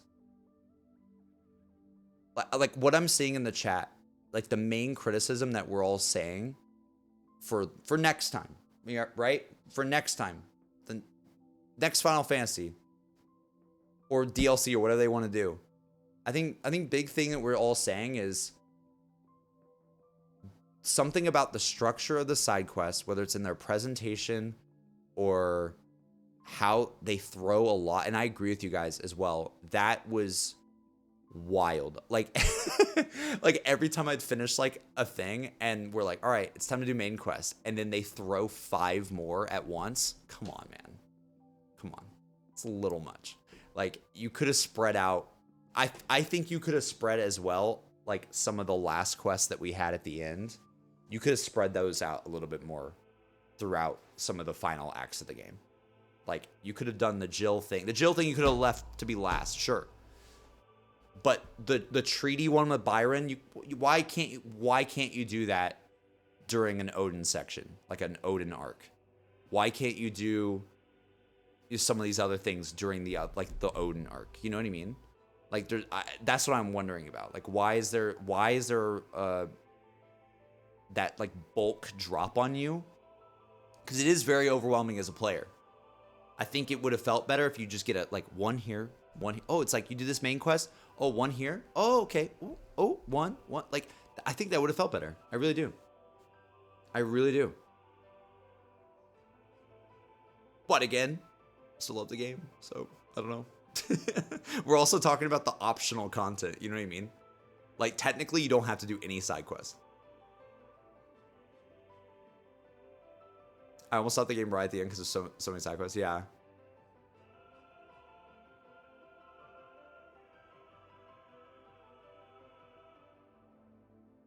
I just feel like the combat was the best part of the game. It should have been used more in side quests instead of collecting flowers back and forth. I feel like we did a lot of combat though. I feel you, but I feel like we did. There was a lot of combat. I think sometimes I like the slower things. I don't know. I had a great time, mostly. You talking about this already, but one of my main criticisms of the MMO, like animation, made the game look, though it lacked polish and felt disconnected from otherwise fantastic game. Yeah, I think that whole bit, right, is tough because, you know, obviously they did it for a reason. It's probably because they just didn't have the resources to do it, you know, do it otherwise, right? They may have had to make a decision on that somewhere, probably. And it does make you appreciate like the God of War, and low key, just want to throw it out there. Horizon Forbidden West. Everybody, people like to have opinions about Horizon, but come on. Have you seen the way side quests look in Horizon Forbidden West? Like, you talk to an NPC in Horizon, you're not talking to an NPC. You can literally tell they're in mocap. Like, you can literally tell they're in mocap. They actually walk around, pick up objects, and like talk so candidly. It's insane. Like, I'll never forget with Forbidden West. Not the first Horizon game, because the first Horizon game, they kind of stand there. But Forbidden West specifically, like, there were a lot of moments in that game where like I would click on something, I'm like, this feels like a main quest. There's no way it is animated that well. And so that was, I don't know. It lets you appreciate that more of those games too, in some ways. But I will say, guys, I got done playing Final Fantasy 15 before this game, and it is a night and day difference from this game. Like, and this game is way better, I mean. Let me just say that. Like, in terms of the Final Fantasy franchise, I don't think we've had a moment where the NPCs in side quests are like beyond animated to like a crazy amount. I don't think they've done that yet.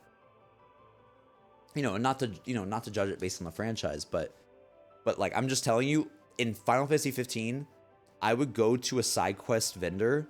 He would literally have like no personality, and he would go, I need you to collect some things from the open world. And you go, okay. And then you go there and bring it back, and they go, great. Can you do that again at another location? And you're like, okay. And you go do that. Like, you'll literally have, like, you'll come back to the same NPC and do the same quest like 7 times. And it's just fetch quest. Like, every single one is fetch quest. Every single one. And they stand there, and they look less alive than these. So in my opinion, I think this game, as much as we're like criticizing that bit, I do think that this game, like, compared to the last, Final Fantasy VII Remake not included, but also Final Fantasy VII Remake does not do crazy NPC animations. It's very similar to this, if I remember correctly. So I don't know. That's just something that this series needs to do probably at some point, and hopefully they do it in one of the future installments, because I agree with you guys. It is definitely something that could definitely take you out of it. I hate when there's playing conversation in games. Oh yeah. I think, yeah, there's, and this will be the last. I like we're on the criticism part, because I talked this game up so hard. Now we're in the criticism zone. Make no mistake, I love this game, again, chat. But I do think that this game also is a little long for me, just in terms of my personal taste. I think it's a little long. I think that it could have been shortened up a little bit, and I would have been super fine with it if it was even shorter. Like, 80 hours is a long time, dude. Like, 80 hours, dude. Like, 80. Granted, I know that I stall a lot as a streamer, so that's part of it. But let's just take out 10 hours. Still, you're 60 hours, 70 hours. That's a lot.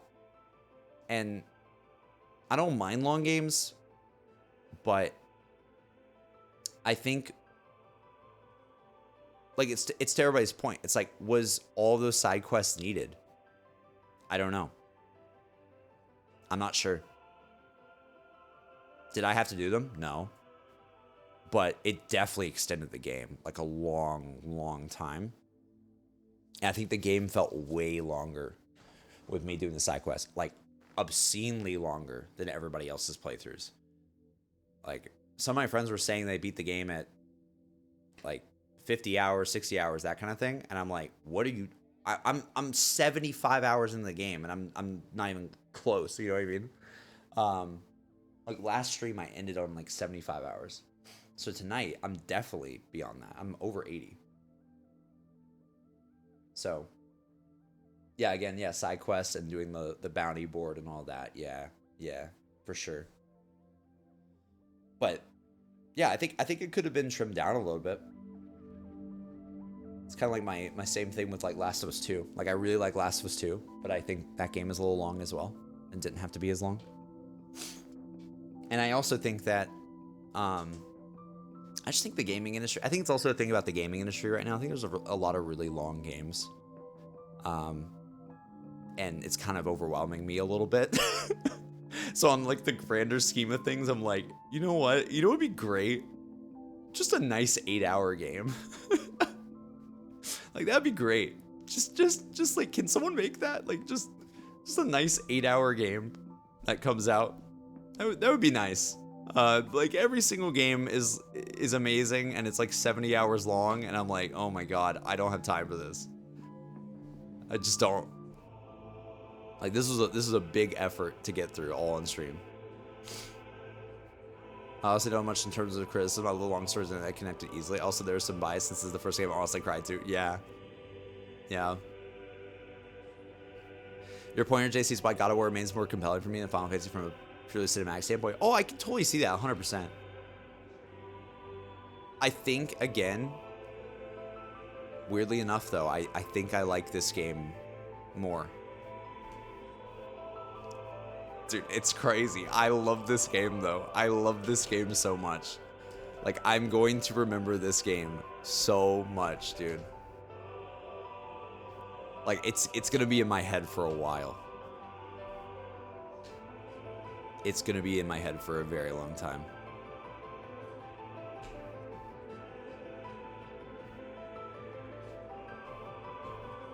I thought Remake had the right amount of side quests. I agree. I think Remake was pretty good with that. I think that's what I was saying earlier. I think Remake was very consistent. Like the energy was very consistent throughout the game. Mostly. There were some sections that were a little bit lower, but I think in terms of you're getting to the point a little bit easier. In this game, it's more of that open zone thing, you know? There's a little bit more of like running around and doing some like little quests and stuff. I did all the side quests, they felt very tedious at times, but I'm glad I did them because I really enjoyed the world story and I appreciate how they all expand on the story and the world. Ultimately, I adored this game. Definitely one of my top games in recent years. Yeah, that's how I feel. That's how I feel. That's how I feel right now.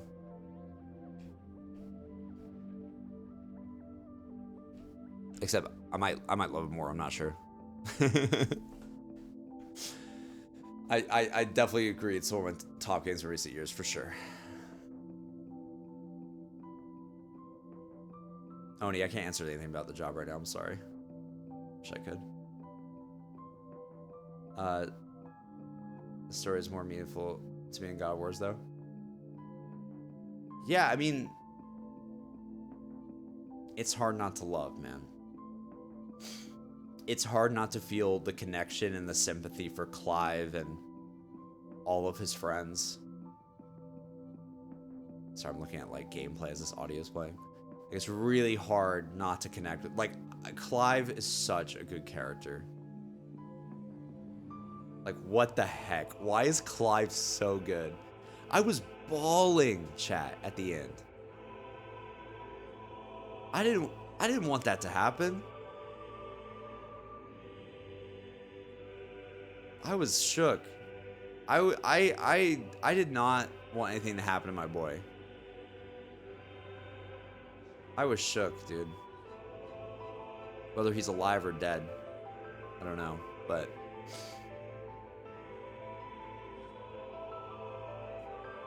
are you gonna play Alan Wake 2 when it's released? Yeah, I will. That's one that I actually want to do at release because it's Halloween time when it comes out. Yeah. Chat, I don't know what else to say. For me, again, I can totally see the criticisms of it. and I can go into criticisms about it. I absolutely can. But the combat was so fun and amazing. Over 80 hours, I was still being surprised by what the game was giving me in terms of combat tools, in terms of like new abilities and all this like different things. Like Odin was so fun at the end of the game. The story was amazing. I connected with so many of the characters. There's so many memorable characters from this game. Sid, Benedicta, like Jill, Joshua, Mid, like Gav, like I love them all. I love them all so much. Like, and that's not even including Clive himself. I love them all. Like, I love this world. Like, I'm actually kind of like sad if there's no, like, I've never had this experience with a Final Fantasy like you guys might have had, where, you know, a couple of years from now, we're going to get like a trailer for Final Fantasy 17, and we're all going to, like, and I'm just going to be like, man, that's crazy. I miss my boy Clive, though. I will be hyped. I will be hyped for a Final Fantasy 17. But I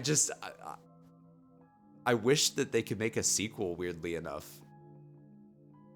Which is weird, because I like that Final Fantasy does the thing where it's like, no, this is a story, a full story. Here you go. And maybe some DLCs here and there. But that's it. That's usually what they do, right? But I'm not gonna like, it's gonna be really hard to let go of this one. It's gonna be really hard to let go of that.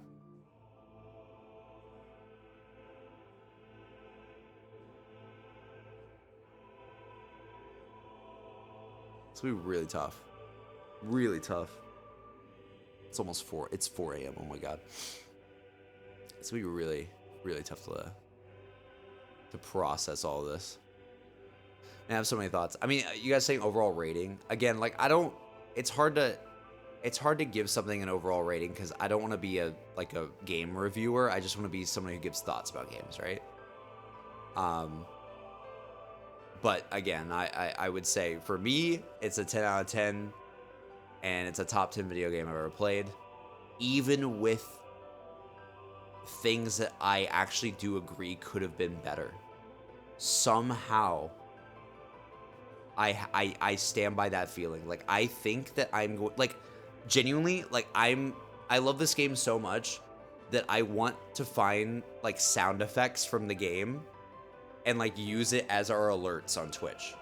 Like, I want to just inject this game's energy into my like entire being for like the next couple years of my life.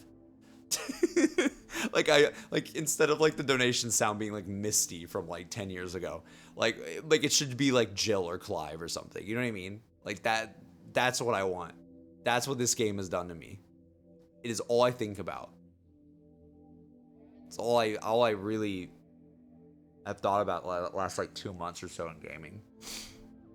And it's gonna be really tough this year, seeing all the discourse around like what's game of the year. And I do not think, maybe I'm wrong, but I just do not think that anything's going to give me the feeling that this game gave me this year. Even if a game to other people is like objectively could be like might be better and all that kind of thing. You know, haven't played Starfield. I don't know. I just think that I just really doubt that I'll have this feeling again for a bit. It feels like it's like Sonic Frontiers, you know? When I played Sonic Frontiers and I was like, wow, they like get me. They get me. I'm playing this game and I'm going supersonic multiple times throughout the game and the music is blasting and they know exactly what their audience is. That's what this game felt like too. But I also think this game's like a 10 out of 10 game, and I think Sonic Frontiers is more like a 7 or an 8. But for me, Sonic Frontiers is like a 10 because of how it made me feel. But I know objectively a lot of people probably wouldn't think that. But yeah. I don't know. We've just been chatting about the game, chat.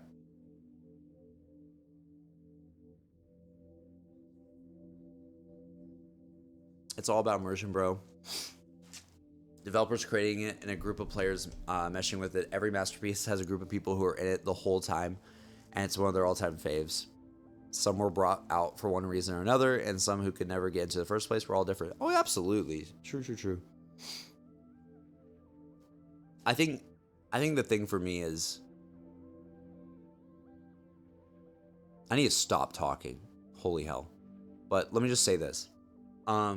I think the thing for me is, as someone who wants to make video games and who wants to like make experiences for people, like that's like a dream of mine.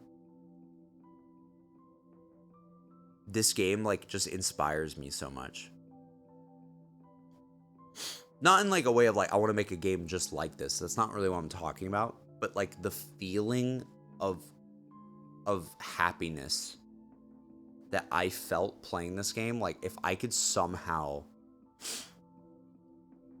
give that feeling to somebody in my future, that is like the dream. Like that's the ultimate dream, because I think these devs accomplished it with this game.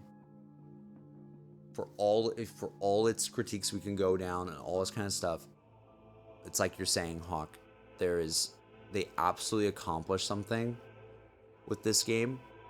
And you could tell, like, even before launch, you could tell that there was an energy to this game that they felt very, like, you could tell they felt confident. They felt very confident in this game. At least Creative Business Unit 3 did.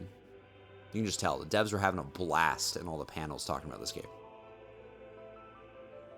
Maybe I'm wrong. Maybe they're nervous out of their mind. They probably were. But I think that they definitely had fun making this game. And I think that they probably really think fondly about these characters in this world and are very proud of it. And I don't know, I just wish I could do anything like that one day for somebody. Like, it's just incredible. And I think that's the biggest thing. That's like the biggest compliment I can give this game, is like I play it and I go, wow, how could I do something like that one day? How could I help give that feeling of someone jumping out of their chair at how hype these moments are? You know? That's what this game did for me. I was jumping on my chair. Almost every boss fight. Almost every single one. I think I screamed. During every boss fight. At least 4 or 5 of them. At least 4 or 5 of the major boss fights, I like screamed. And was like overjoyed. And that just doesn't happen. Like, I don't know. Like, that just doesn't happen a lot. Like, there's boss fights in games that are awesome all the time, but not in the spectacle this game was. And if there's anything that's the absolute best thing about this game, the 2 best things about this game, the characters and storytelling, and the boss fights.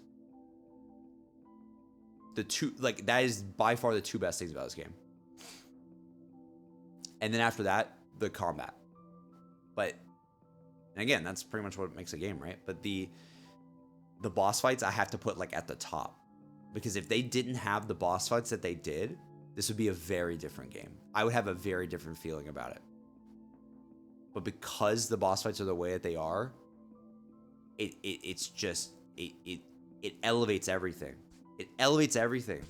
Also the music too. Yeah, the music. Yeah, I mean, I'm just strictly speaking about the game itself, but yeah, the music on top of it all is just phenomenal as well. It should win the music award this year. It should. Bahamut boss fight still blows my mind. Mine too. Dude, the last boss fight, I already talked about this multiple times. Dude, I was screaming, bro. Like, I kind of want to see that. Like, I want to go back to where I went. Bro, I started just yelling. Dude, Emmy got so mad at me. Like, Emmy literally called me on the phone because I was being too loud. Like, I effed up, chat. I was too loud. Can I click on this? Oh my god. I wanna find one like I was yelling just really fast. If you create your dream game, it's going to be someone else's. I think that really sums up the creative process of this game. God of War, Elden Ring, any other masterpiece. Yeah, I agree. Wow. Oh, I gotta find.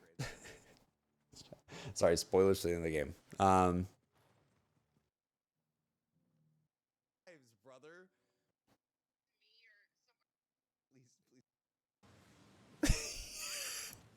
Brother. Bro, I gotta. Let me go to like this camera maybe. Where's my? Oh no. Oh, did I get rid of my other camera angle? Oh my god. Hold on, chat. Oh, I can actually move my camera around now. I'm not gonna mess up the stream or anything. Put me over here. Oh my god, dude. I need to take a swig mid boss fight.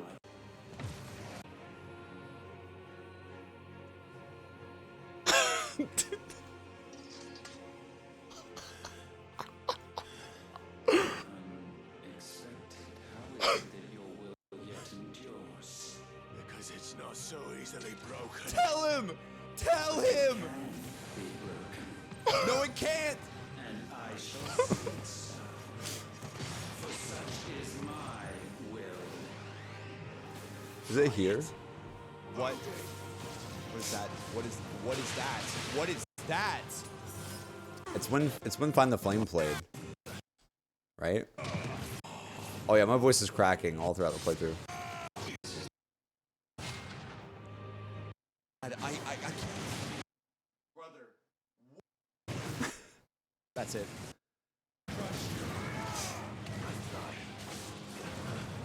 Dude. Exposed what you realized we had the potential to be more than you could ever be. And so you turned your back on your creation. Your back on the world. Like the coward you are. You think you know me? What was this song, chat? Logos. Like, Nothing. both of the songs in the fight.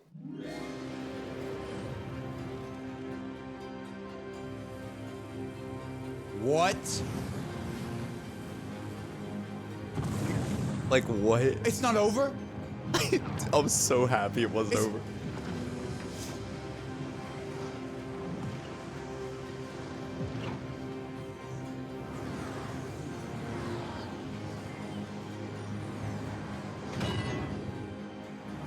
If there's actually 16 of them on screen, that's crazy. Wait. 1, 2, 3, 4, 5, 6, 7, 8, 9, 10, 11, 12, 13, 14. What on earth? That's crazy. That's crazy, chat. That's crazy, dude.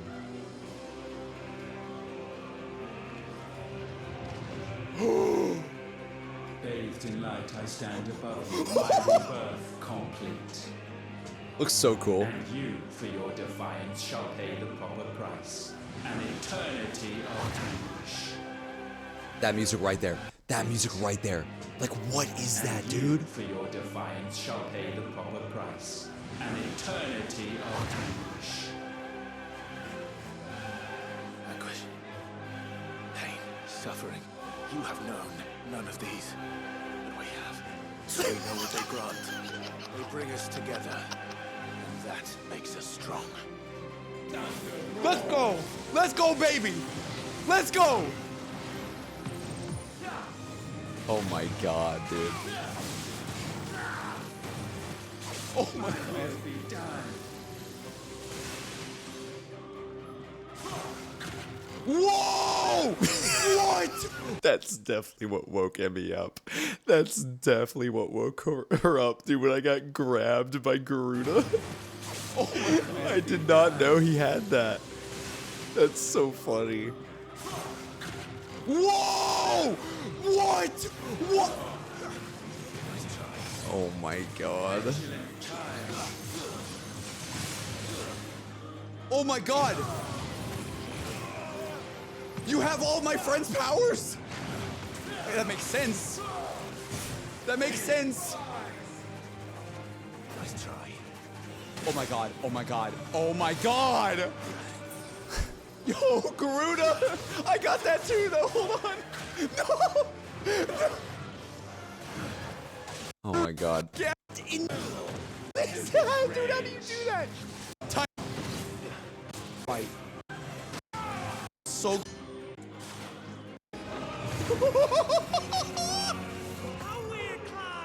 No way! Dude, I heard Gav and I was like, what? What? What?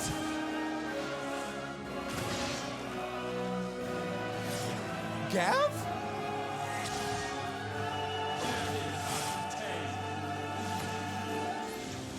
My god. Oh my god. Oh my god. Yes!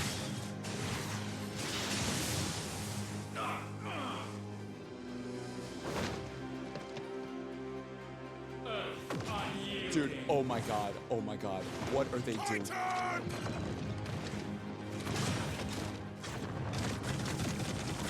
Oh my god! Let's go, man!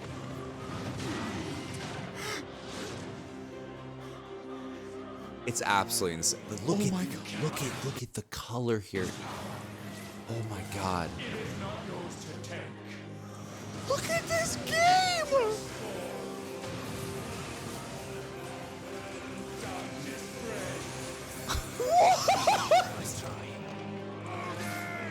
Oh my god! Dude, when Find the Flame started playing though.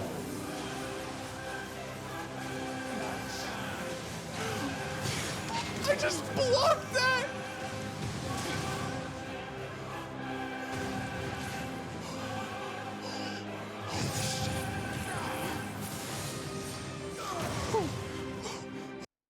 Oh.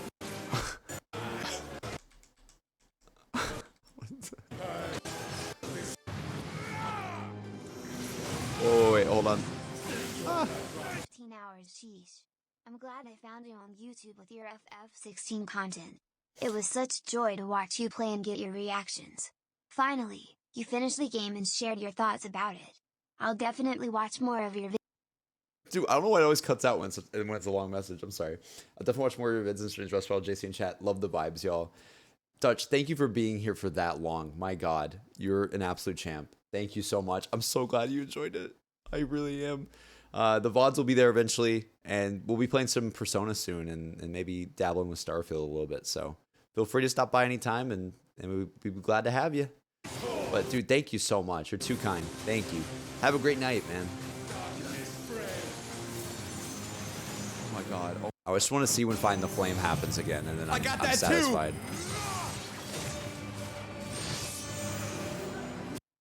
But this is everything. Mine is the altar at which you pray. It's definitely there. It's definitely there. I was waiting for it. I hadn't heard it in so long in the video game, dude. Like, I cannot believe that they waited that long to play it again. And yet still you cannot see. You are no better than us. We are one and the same. We are not the same. Oh my God, Emmy! Emmy, are you here right now watching this? Find the flame, baby! Dude. What on holy.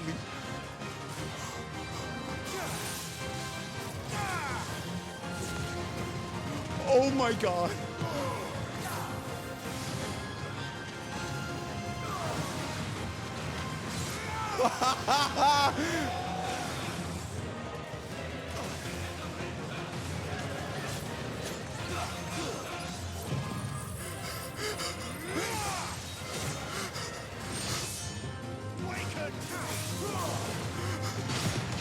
Dude, that block is actually insane.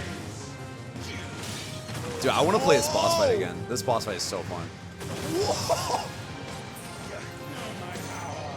Like, it's so well done.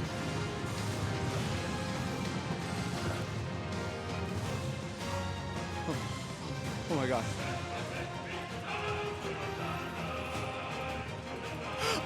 Dude, I don't want this to end. I really don't want this to end, man.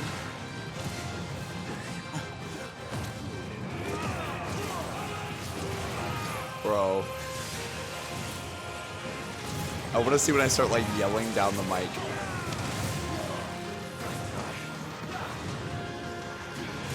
Now that I've had a chance to calm down.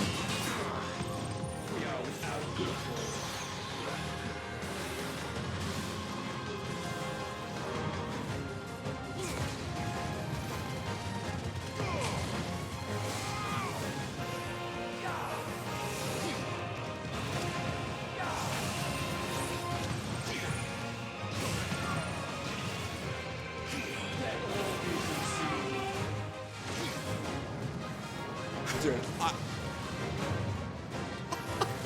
this is legitimately one of the top 10 video games I have ever played in my entire life. I'm spoiling my opinion on this dodging game meteors. that I was going to tell you after the stream. This is legitimately one of the top 10 video games I have ever played. They are absolutely insane. This is crazy. This is like everything of my childhood, but in an adult form for the modern day. I don't know what they were on when they were making this game, but this is everything.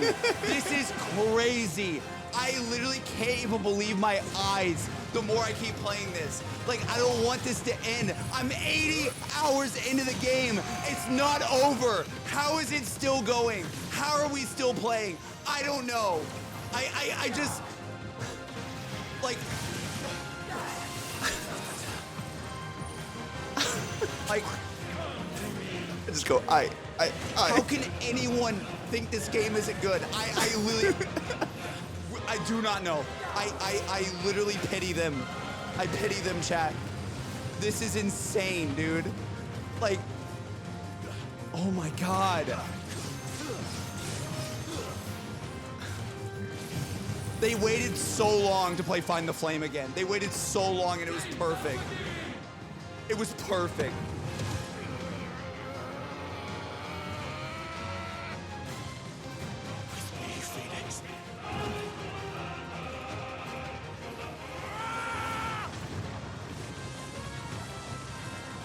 Dude, my bitrate can't even handle it.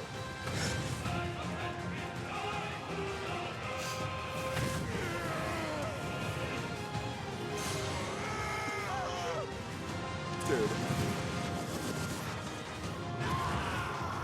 What is happening? So sure of your place atop the world, you refuse to acknowledge those below. You chose to remain alone. And so you shunned the one thing that could have made you stronger. Pushed away the hands that could have raised you higher. I do not need you, you or anyone. And that is where we are different. I could not have made it here on my own. I carry with me the hopes and dreams of my brothers, my sisters. And it is they who will give me the strength to end your reign. Dude, this bit, the way that they let you like play one last time and he's like kind of already defeated, but you just get one last time to wail on him. I was just smiling, dude.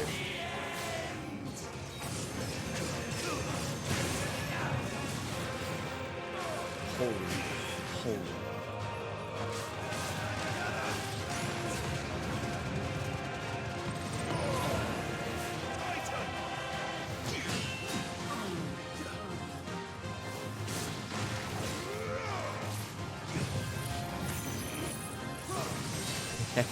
And I did this. I prolonged it.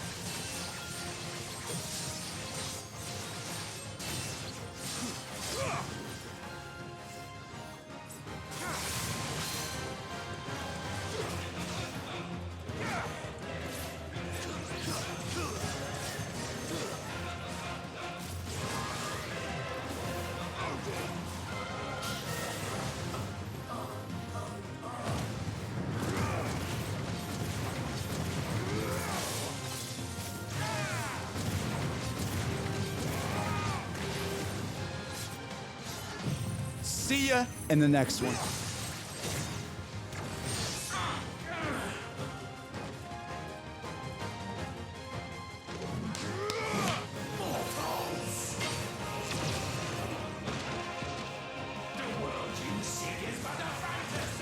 Would you say it's a Final Fantasy? The only fantasy here is yours. And we shall be its final witness. Oh, that was way cooler, Clive. That was...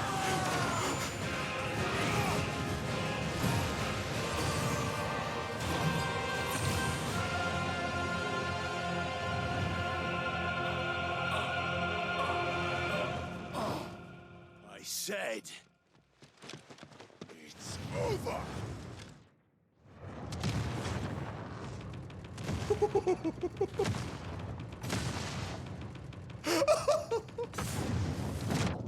What?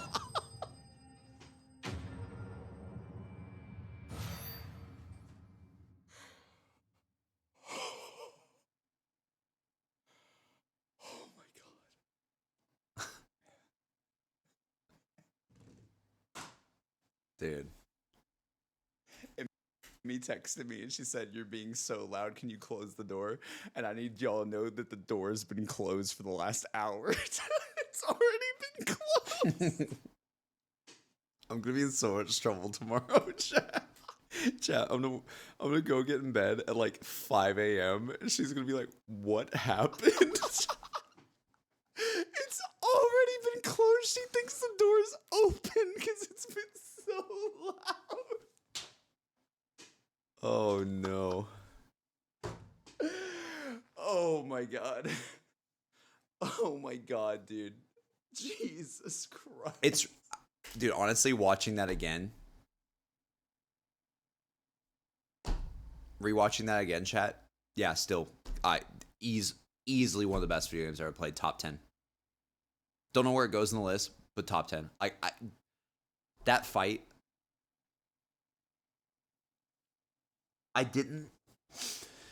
Last thing I'll say, I didn't think that, like, obviously I think the Bahamut moment is probably the best moment in the game, just because I didn't expect how spectacle it would get. But I love the final boss. I think the final boss is great. Like, that was amazing. Like, I'm looking at the gameplay, I'm like, dude, I want to play that one again. Like, I want to play this one again. I would play this boss fight probably over the Titan fight. Like, easily. Even though the Titan fight was also sick. But I think the Titan fight, there's like less things to dodge and stuff probably. And it's a little bit more like scripted feeling. But that, like the way that this just feels like a raid boss from 14 in some ways, I love it. Absolutely love it. Like the arena feels like a raid arena. It's like classic Final Fantasy 14 feeling. It's great. It's so good. I love this ending so much. The first true HD Final Fantasy mainline title from scratch, and they made Mystery's title as hard as you could. Chef's kiss. I love this ending so much. Wait, what do you mean, Phil? What do you mean? I'm confused for some reason. Bahamut's my favorite too. Yeah, I think Bahamut was definitely top moment. But yeah.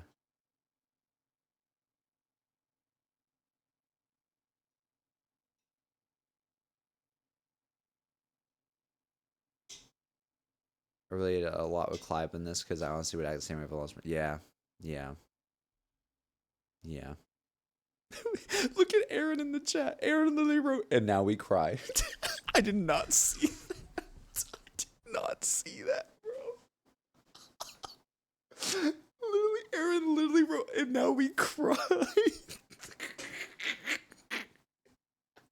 After all of that.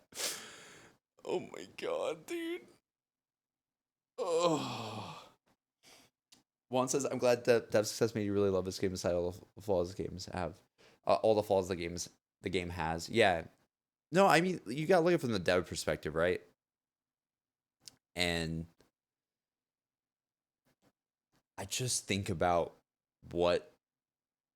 how did they do this?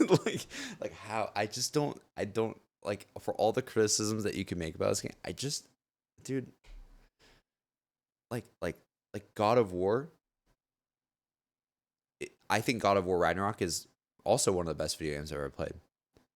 But the spectacle of this game somehow is like more than like a God of War game. You know, God of War feels a little bit more intimate nowadays.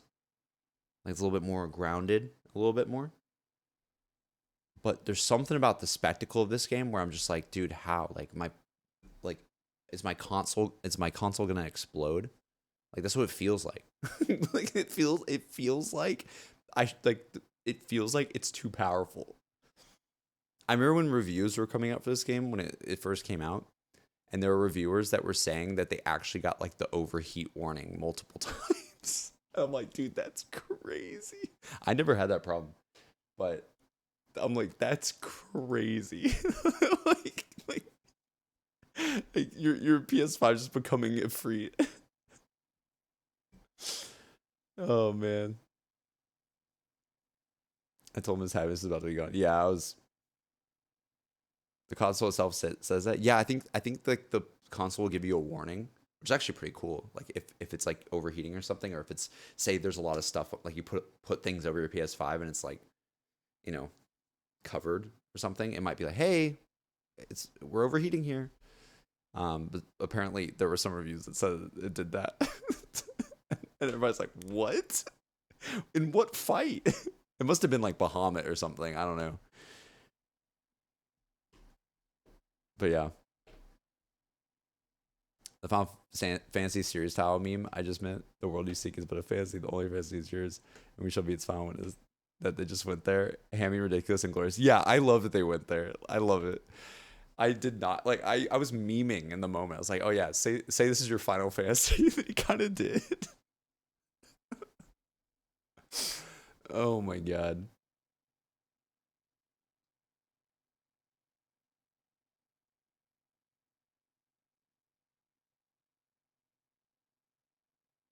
Someone in the comments of the final boss fight said, on top of the OST, the actual gameplay of the final boss is great. Having Ultima utilize the iconic abilities you've received along the way just goes to strengthen the connection between protagonist and antagonist. Completely agree. I can't believe the Mad Lads really had Clive drop its Final Fantasy time as he finalizes Ultima's fantasy. Oh my god, dude. Go on, lad. People are quoting that. Yeah, hearing Sid's voice in that fight, that was sick. Mm.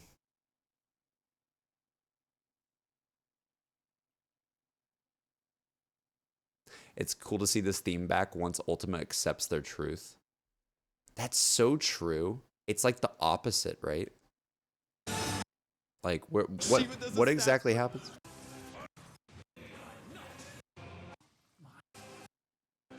You're using all of your friends to help you, the will of all of them. Oh my god. And then yeah, I was like crying with that.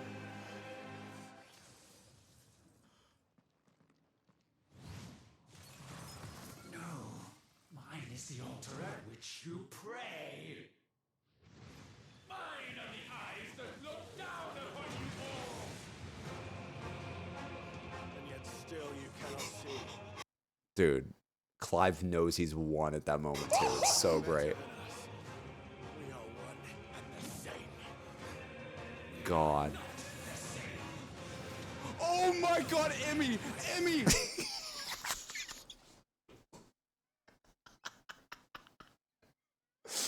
My god, bro. Oh my lord, dude. Oh. Yeah, we finished the game. We've just been talking about it for like 3 hours now. I need to go to bed though, guys. What can I say? What else can I say? I still find funny that you wouldn't stop talking about this game. I had no interest in this. Demo comes out, you suggest I try it and prove it right away after the demo. Hell yeah. I love that they did the demo thing. It was amazing. You know what I just thought about? Including the demo, this playthrough is longer than 80 hours, isn't it? It's like 85 for me. I didn't even realize that. Like, including the prologue stuff, Wow. That's wild. What's your opinion on the ending? I love it, honestly. I love it. I think it's great. I honestly think it's great. I think this game story wise is exactly what it should have been. It's amazing. That being said, guys, what a just insane stream. I don't even know what else to say. We've been streaming for over 15 hours. I did it. I told you I would. A lot of you guys didn't believe that I would do it today, but I did. I got it. I did it. We finaled our last fantasy. And now, tomorrow, I'm gonna spend some time and give some notes to Satchel on what he should edit for the rest of the playthrough. I gotta get the Jill and Clive arc out, and then the Odin arc out, and then there's probably like a finale stream after that.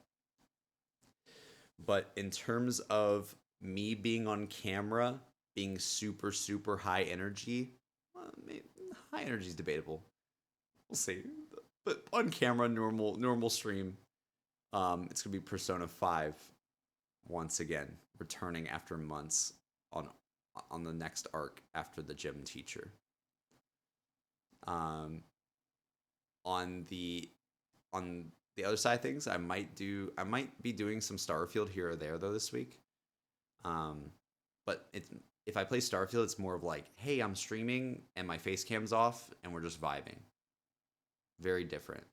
Like I might just throw on the stream just because why not? If I play it. But like when I actually get here, I'm like, hey, streaming, like there's a stream today, that's gonna be Persona. And that's sort of the plan for a bit. And we'll see what happens and see if anything else piques my interest along the way. But I think I owe it to you guys, and I also want to play Persona. That's something we left hanging this year as well, and I want to finish it. But yeah, I'm always gonna remember this one. Eric Kuza said, not gonna lie, after coming out of Final Fantasy VII Remake, when 16 was announced, set in medieval setting, I didn't really care for it at all. Wasn't until I watched your stream and saw how hyped you were for this game, it made me pay attention to it. I bought the game complete, and by the end, it's one of my favorite games of all time. Thanks, JC. I got you, man. I got you. That makes me happy because I feel kind of the same way. Like I if you watch my first reactions to it back in the day before I was even into Final Fantasy at all, I didn't really know like anything about it. I wasn't super hyped, and then something clicked in some of those trailers, and I was like, I think this game's gonna be sick. And it turned out to be. I'm really, really glad this game turned out the way it did. I think this was a good after talk stream chat. We talked about the lore. We talked about even some criticisms. We rewatched some of the bits again. I think we did good. I think we covered all the bases. We talk about Sid not actually being Mid's biological father. We could, but I don't want to be here any longer because I need to sleep, dude. And I want to actually like get these videos out this week. And I need to just take a chill pill. This was a long, like for someone who hasn't streamed that much lately, 15 hours is a lot.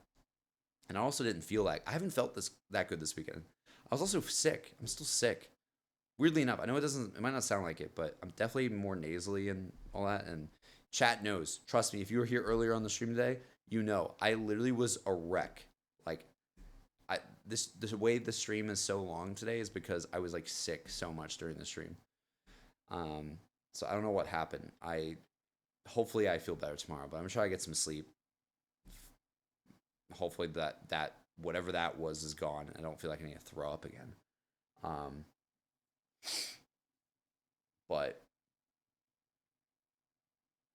yeah. Here's well,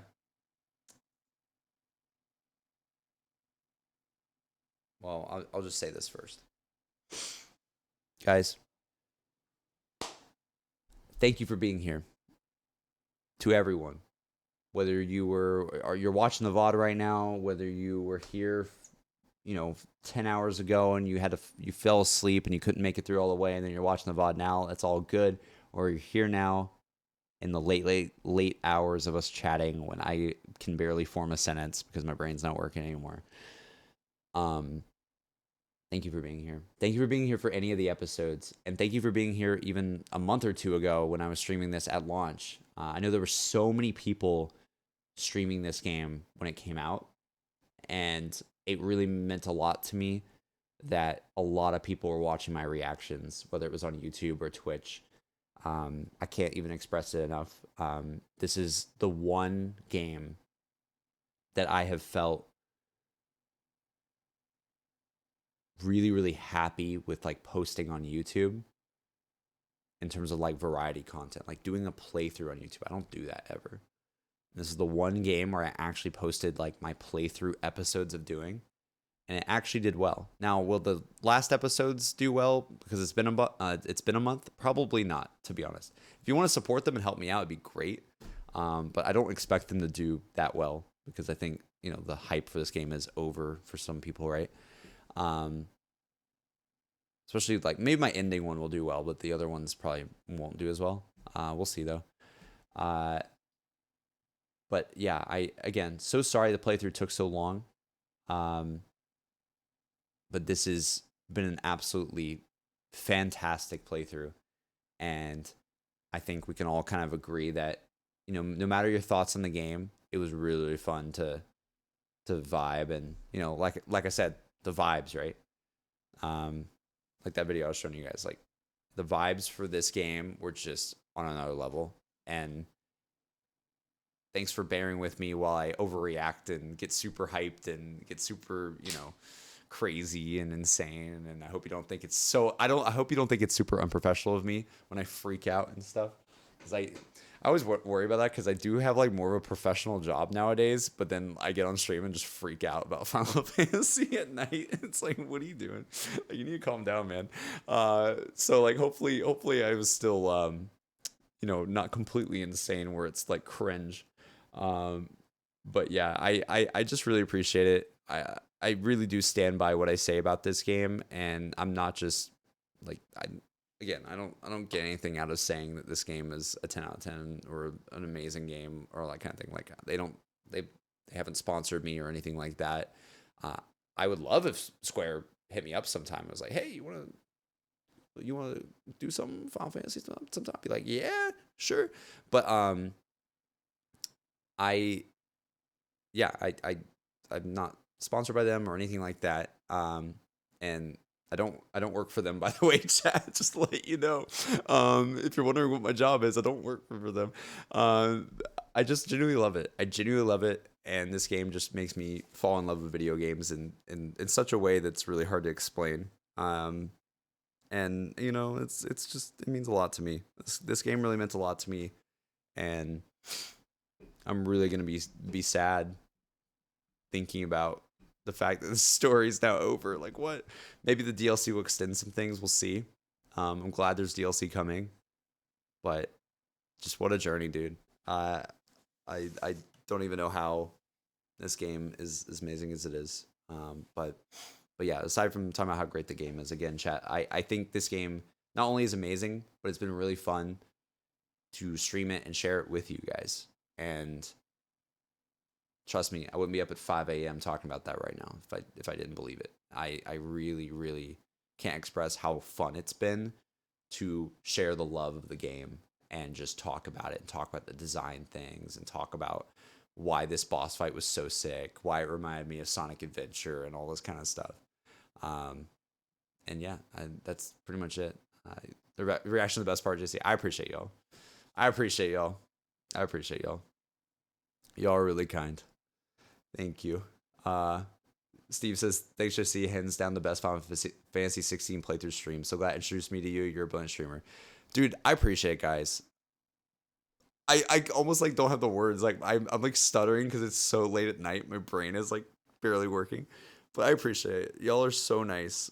I really, really do like appreciate it so much. It means the world. It really makes me happy. And right back at you guys. You guys were a great chat for this playthrough. You know, we have backseating it sometimes, you know, god dang it. But that, trust me, It's been way worse on other streams. You guys can attest to that. There's been other playthroughs where, oh my god, we'd have to like stop like mid play because we'd be like, guys, stop. But no, it has not been like that. It's been like 80 hours of a playthrough. It's gonna happen some. But yeah, I this has been really, really fun. And I wish I could go back. I wish I could just like reset my brain and start from the beginning. It'd be really fun to do, but I guess the only way that's ever going to happen is if Emmy ever plays this game. But she kind of probably knows some of the story stuff because she's seen the streams so many times. So I don't know. That's like the only way you get like a reaction from this household again. That feels fresh as if Emmy played this game. But I feel like she's going to want to play God of War or something soon. I think that's what she was telling me. We'll see. We'll see what she wants to do. Anyways, I hate saying goodbye, but it is now time to say goodbye. What a wonderful playthrough. Thanks for being here, everybody. Thanks for staying up this late with me. And just thanks for the good vibes and making this playthrough really, really special. Last thing I'll say, just because I want to put it out there into the wind, archived, I guess. Since I started this playthrough, so many things have happened in my life. And I think it's so interesting that years down the line, I'm going to look back and I'm going to be like, wow, remember that time when I was playing Final Fantasy 16 where like everything was happening in my life? Like I got like laid off from my job. Like I got a cat. Matt got married. I started a new job. like so many, like there's so many things. I just spit everywhere. There's so many things that happened like during this playthrough. It's like my life has changed like 3 times over, in the span of like 2 months. Yeah, there was a Jason stream that happened. Like, what's been going on? Emmy played The Last of Us 2 during the playthrough before I even came back to finishing it. Like, what? She started The Last of Us 2 playthrough and finished it before I played it again. We named our cat Ellie because of Last of Us. Like, so many things happen. And when you finished the game, you had a new game in your top 10. Exactly. And then, yeah, when we finished the game, if this game's not my top 10, I don't know what is, man. I have to figure out where it sits, but it's definitely there. Top 10 favorite, again. Top 10 favorite.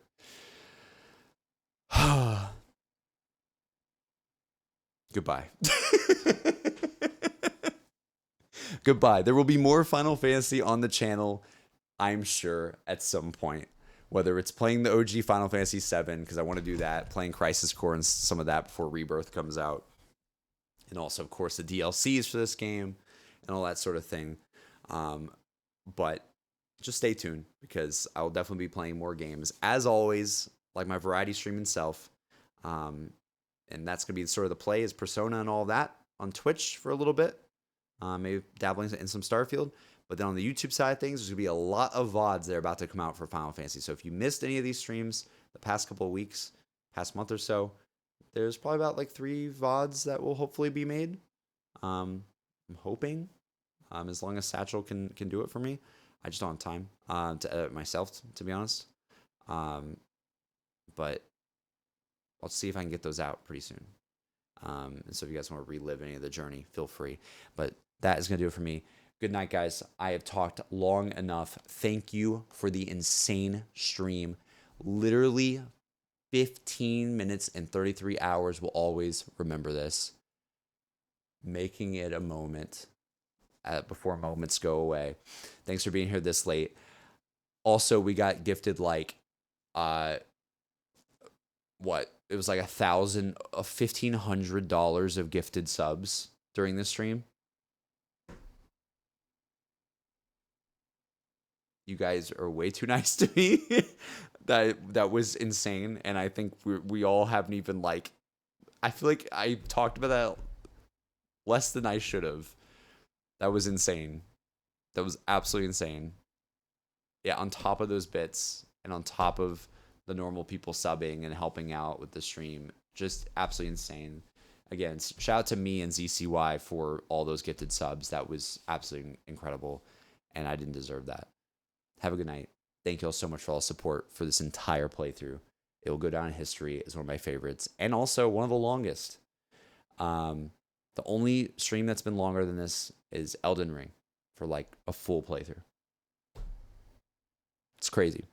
Good night, chat. Have a wonderful rest of your night. Bye, bye, bye, bye. Get some sleep, everybody. Bye, bye, bye, bye, bye. Find the flame, baby. Find the flame. They better win all the awards, the Game Awards. That's all I got to say. If Ben Star doesn't win an award, I'm upset. If this game doesn't win Best Music, I'm upset. Please. Please, God. Please. Please. Someone give this game an award at Game Awards. Give it something. Best boss fight category. Just something, please. Good night, everybody. Have a wonderful rest of your night.